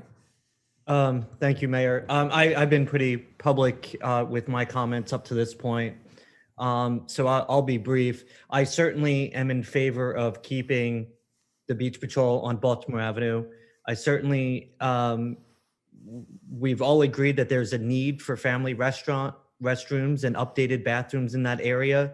I'm not in favor of moving them to Maryland Avenue, although I do recognize that in the future, there is a need for bathrooms and changing rooms on the north end, and that will be part of our long-term plan. And while I understand what Commissioner Gossett is saying with, it seems like we're looking at this very microly. However, it is very much, in my view, we're only agreeing on a location and what is needed at that location. It is very much my expectation that there will be, at this point, once approved, a collaborative effort with the streetscape and whatever is done there with the bathrooms and the Beach Patrol station.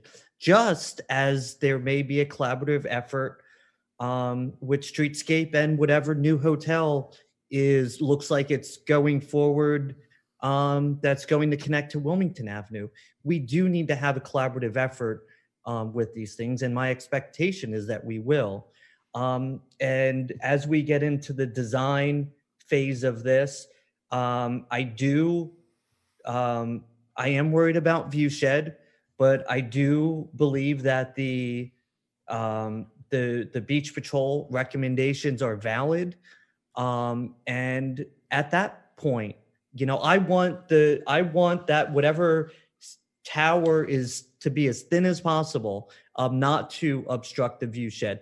But once we agree on the location, that will be in the next phase, those types of things. So I'm in favor of moving forward with this, and voting on the proper location, which is Baltimore Avenue. Thank you, Commissioner. Any additional Commissioner comments? Hearing none, I would like to entertain a motion to locate the Rehoboth Beach Patrol facility at Baltimore Avenue when remodeled or reconstructed. So moved. There a second?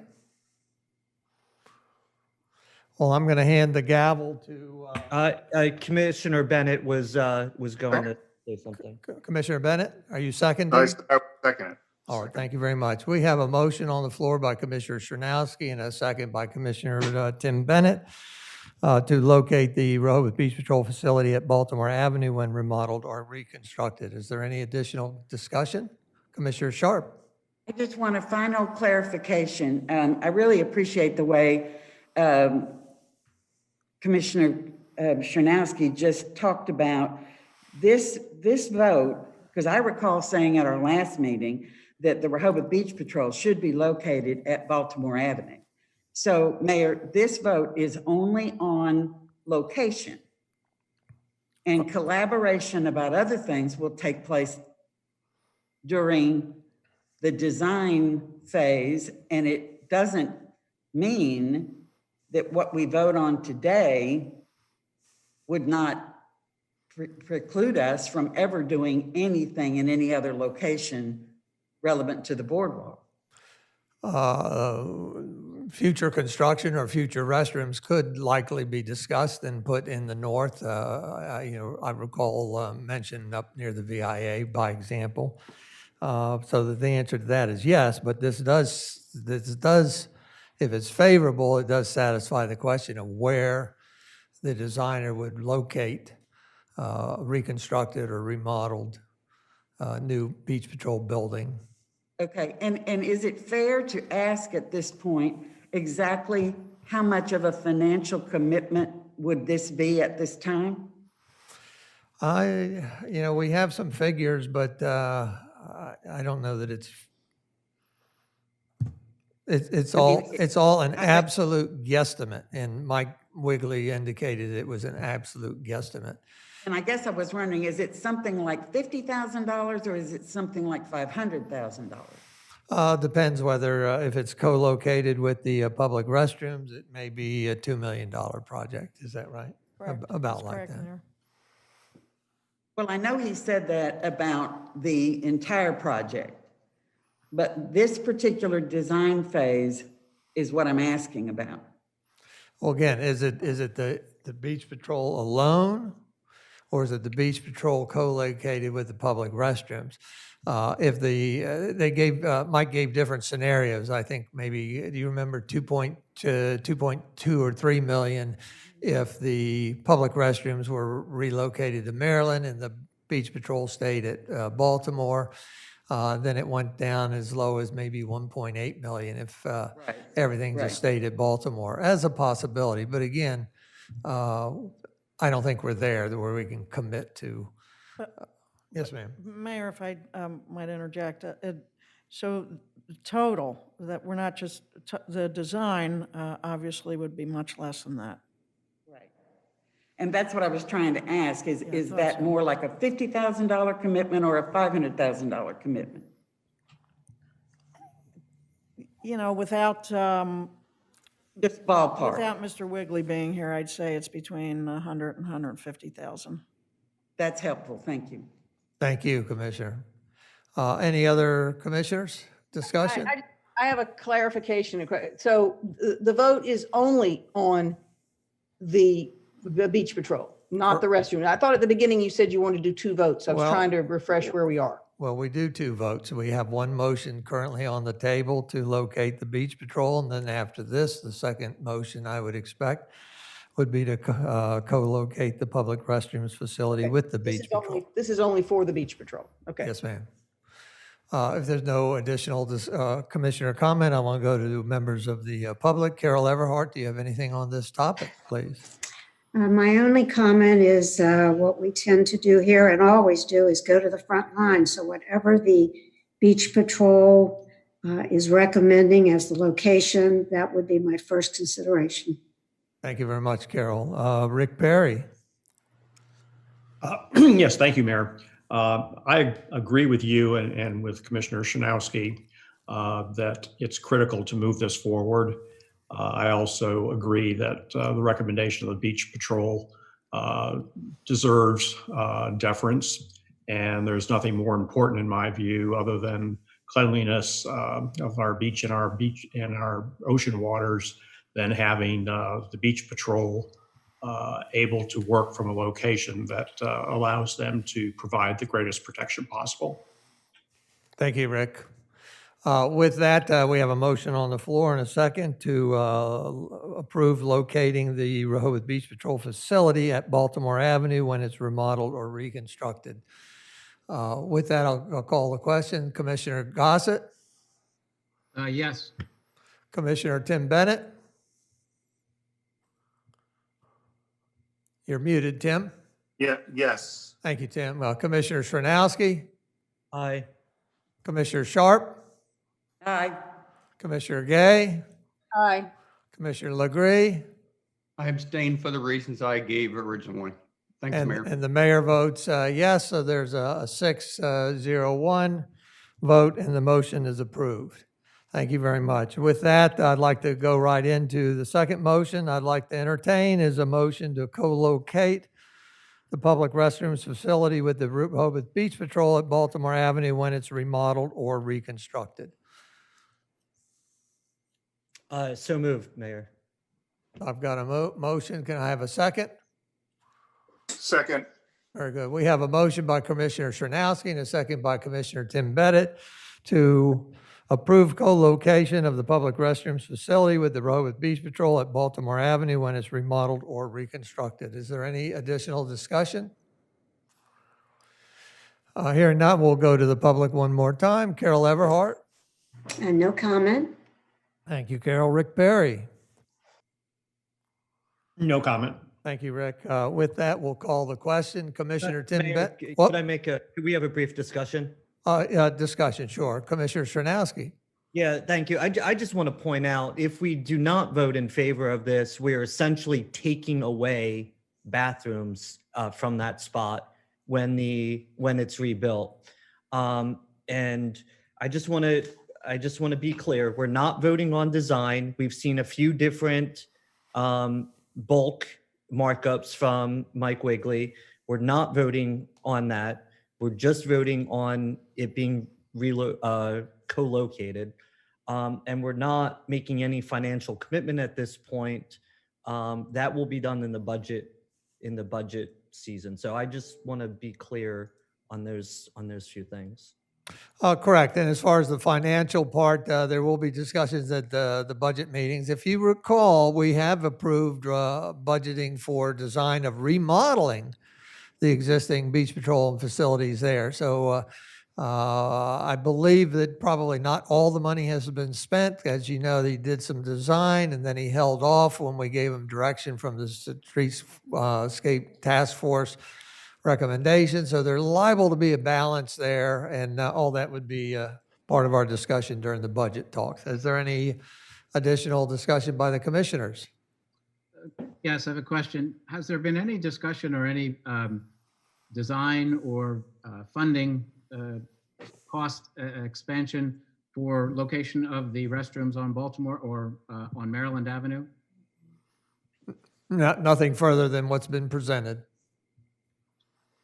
And could you remind us of those costs?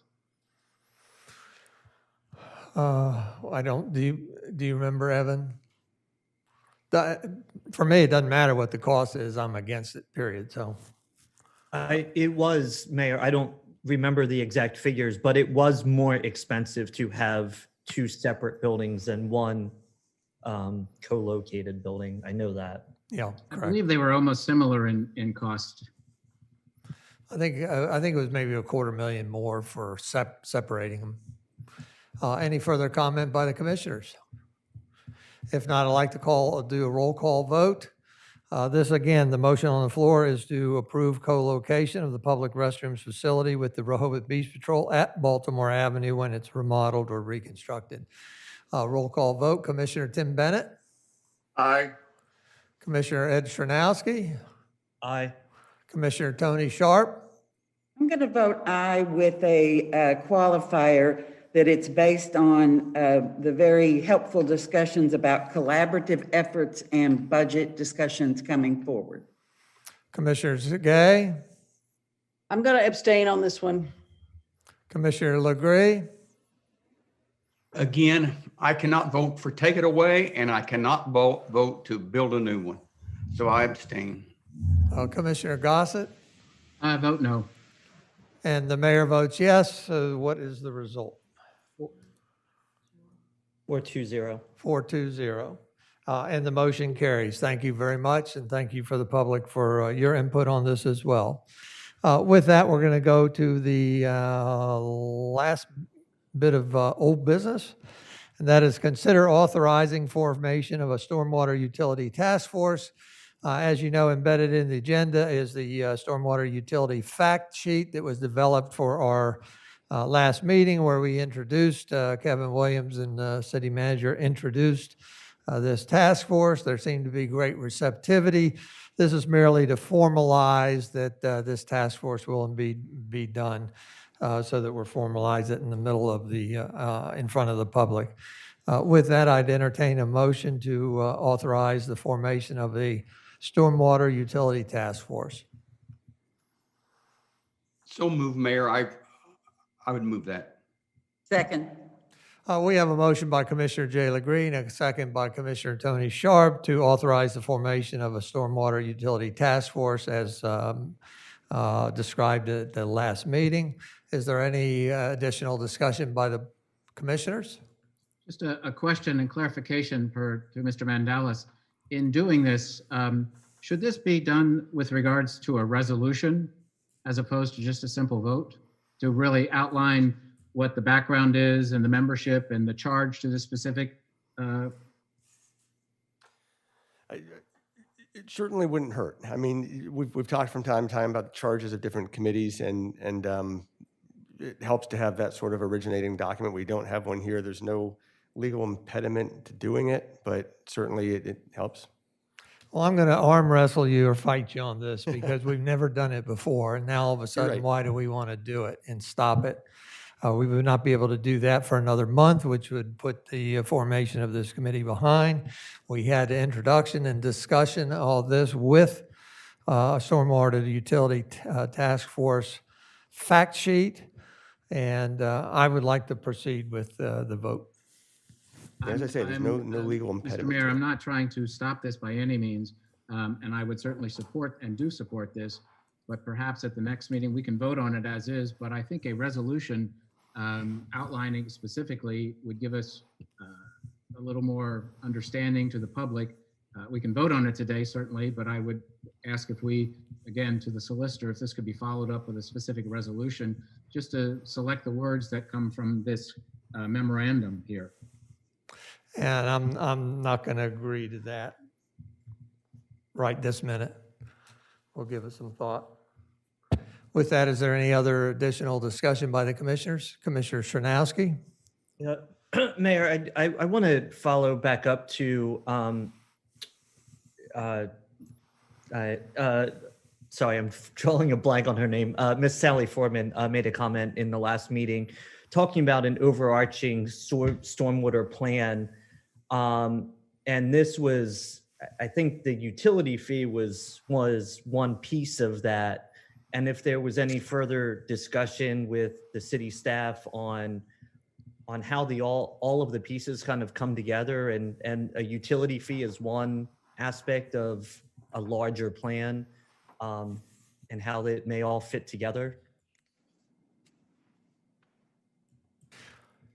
I think once we get the task force going, that's a question at that time, perhaps, Commissioner. Okay. Thank you. My only comments would be then identifying the sort of the members of this task force. I certainly would like to see the Environment Committee represented, and or the Streets and Transportation Committee represented in whatever group or task force. Sure. Well, what I recommend is that any of those groups, SOLA or the Environment Committee or what's the other, Rehoboth Beach Homeowners Association, that have desire for representation, get some of their members to file an application and include on the application that they are endorsed by that particular group, and we'll do our best. You know, there are limitations on 5 to 7 on how many can be on there. But I think representation by some of those local groups would be very good. But also we need to be mindful that if we can't accommodate everybody, that members of the Environment Committee, for example, can certainly attend in person and attend and give feedback and participate. So Excellent. that's Thank definite. Commissioner Gay? Yeah, actually, Commissioner Chernowski brought up the issue that I was going to of the stormwater management plan that was mentioned. But, and so do I hear you saying then that the full scope of their discussions and their work does not have to be exactly as outlined in this document? We're voting to create the task force, but there can be some subtle changes to what was already presented to us in terms of their work, correct? Absolutely. Yes, ma'am. Okay. Okay, thank Commissioner Legree. Yes, Mayor. This gives us an opportunity to involve stakeholders. I think it's a critical element to any discussion going forward is the ability to include stakeholders, because once that happens, you're going to, the direction of this task force is going to take a different direction than what it is now. And that's welcome. So we've got to have stakeholders, and I will advocate as hard as I can for stakeholders to be included in that task force. I think Thanks. I believe that's the intent of and the mention in the task force fact sheet. Very good. That's a Any further part of it. discussion? Thank you very much. If not, we'll do a roll call vote. Commissioner I'm Shernows. sorry, one Oh, quick go ahead. question, Mayor. Commissioner Gossett, go ahead. Has the application been designed yet? Is that available? Yes, it is. It's available on the website as we speak. Great. We'll go to public comment before we call the vote. Carol Everhart.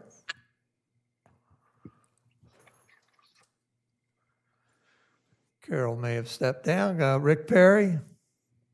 Thank you, Mayor. I think the formation of this task force is a very good idea. And I hope that beyond exploring the need for a utility fee related to stormwater, and you're probably the most familiar person on the Board of Commissioners with our stormwater system here, but it does need upgrading, and it also needs to be taken into consideration with the planning of the streetscape for Baltimore, Wilmington. Thank you. Thank you very much. With that, Walter Brittingham. Thank you. Walter Brittingham, 123 Wilmington Avenue.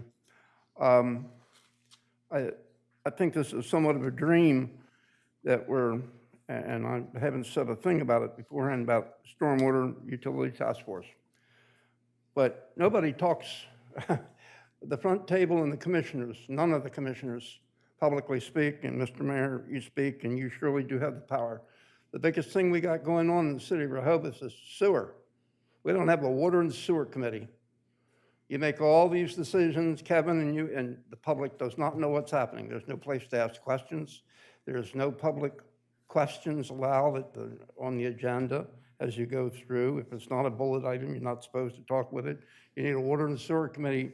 If you're going to do stormwater, you need a separate committee for that also. Not doing what you just darn well please, because that's what it has the appearance. There is nowhere you can ask a question and expect to get an honest answer. Thank you, Walter. With that, we have a motion on the floor to authorize formation of a stormwater utility task force. I'd like to do a roll call vote. Commissioner Shernows. Aye. Commissioner Sharp. Aye. Commissioner Gay. Aye. Commissioner Legree. Aye. Commissioner Gossett. Aye. Commissioner Bennett. Aye. And the mayor votes aye, and it's unanimously approved. I'd like to remind everybody that if you go to www.cityrehoboth.com, go to the center right side of the home page, you'll find the legislative portal. Click on that, it takes you into the portal. On the left side, about 3 inches down, you'll get a tab that says Meetings, and then search for the Stormwater Utility Task Force on there, and that's where you will find the task force fact sheet, as well as the application and some additional information. Thank you very much. There is a deadline of, I believe,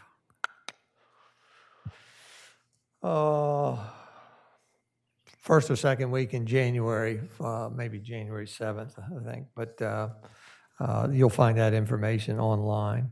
Thank you very much. With that, we're going to go to new business, which there is none.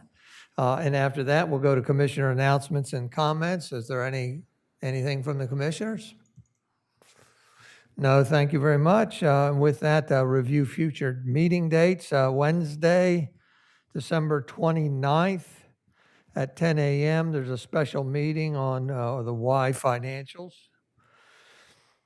Tuesday, January 4th at 2:30 PM is that replacement special meeting for the Streetscape number 2, where we'll receive information on undergrounding.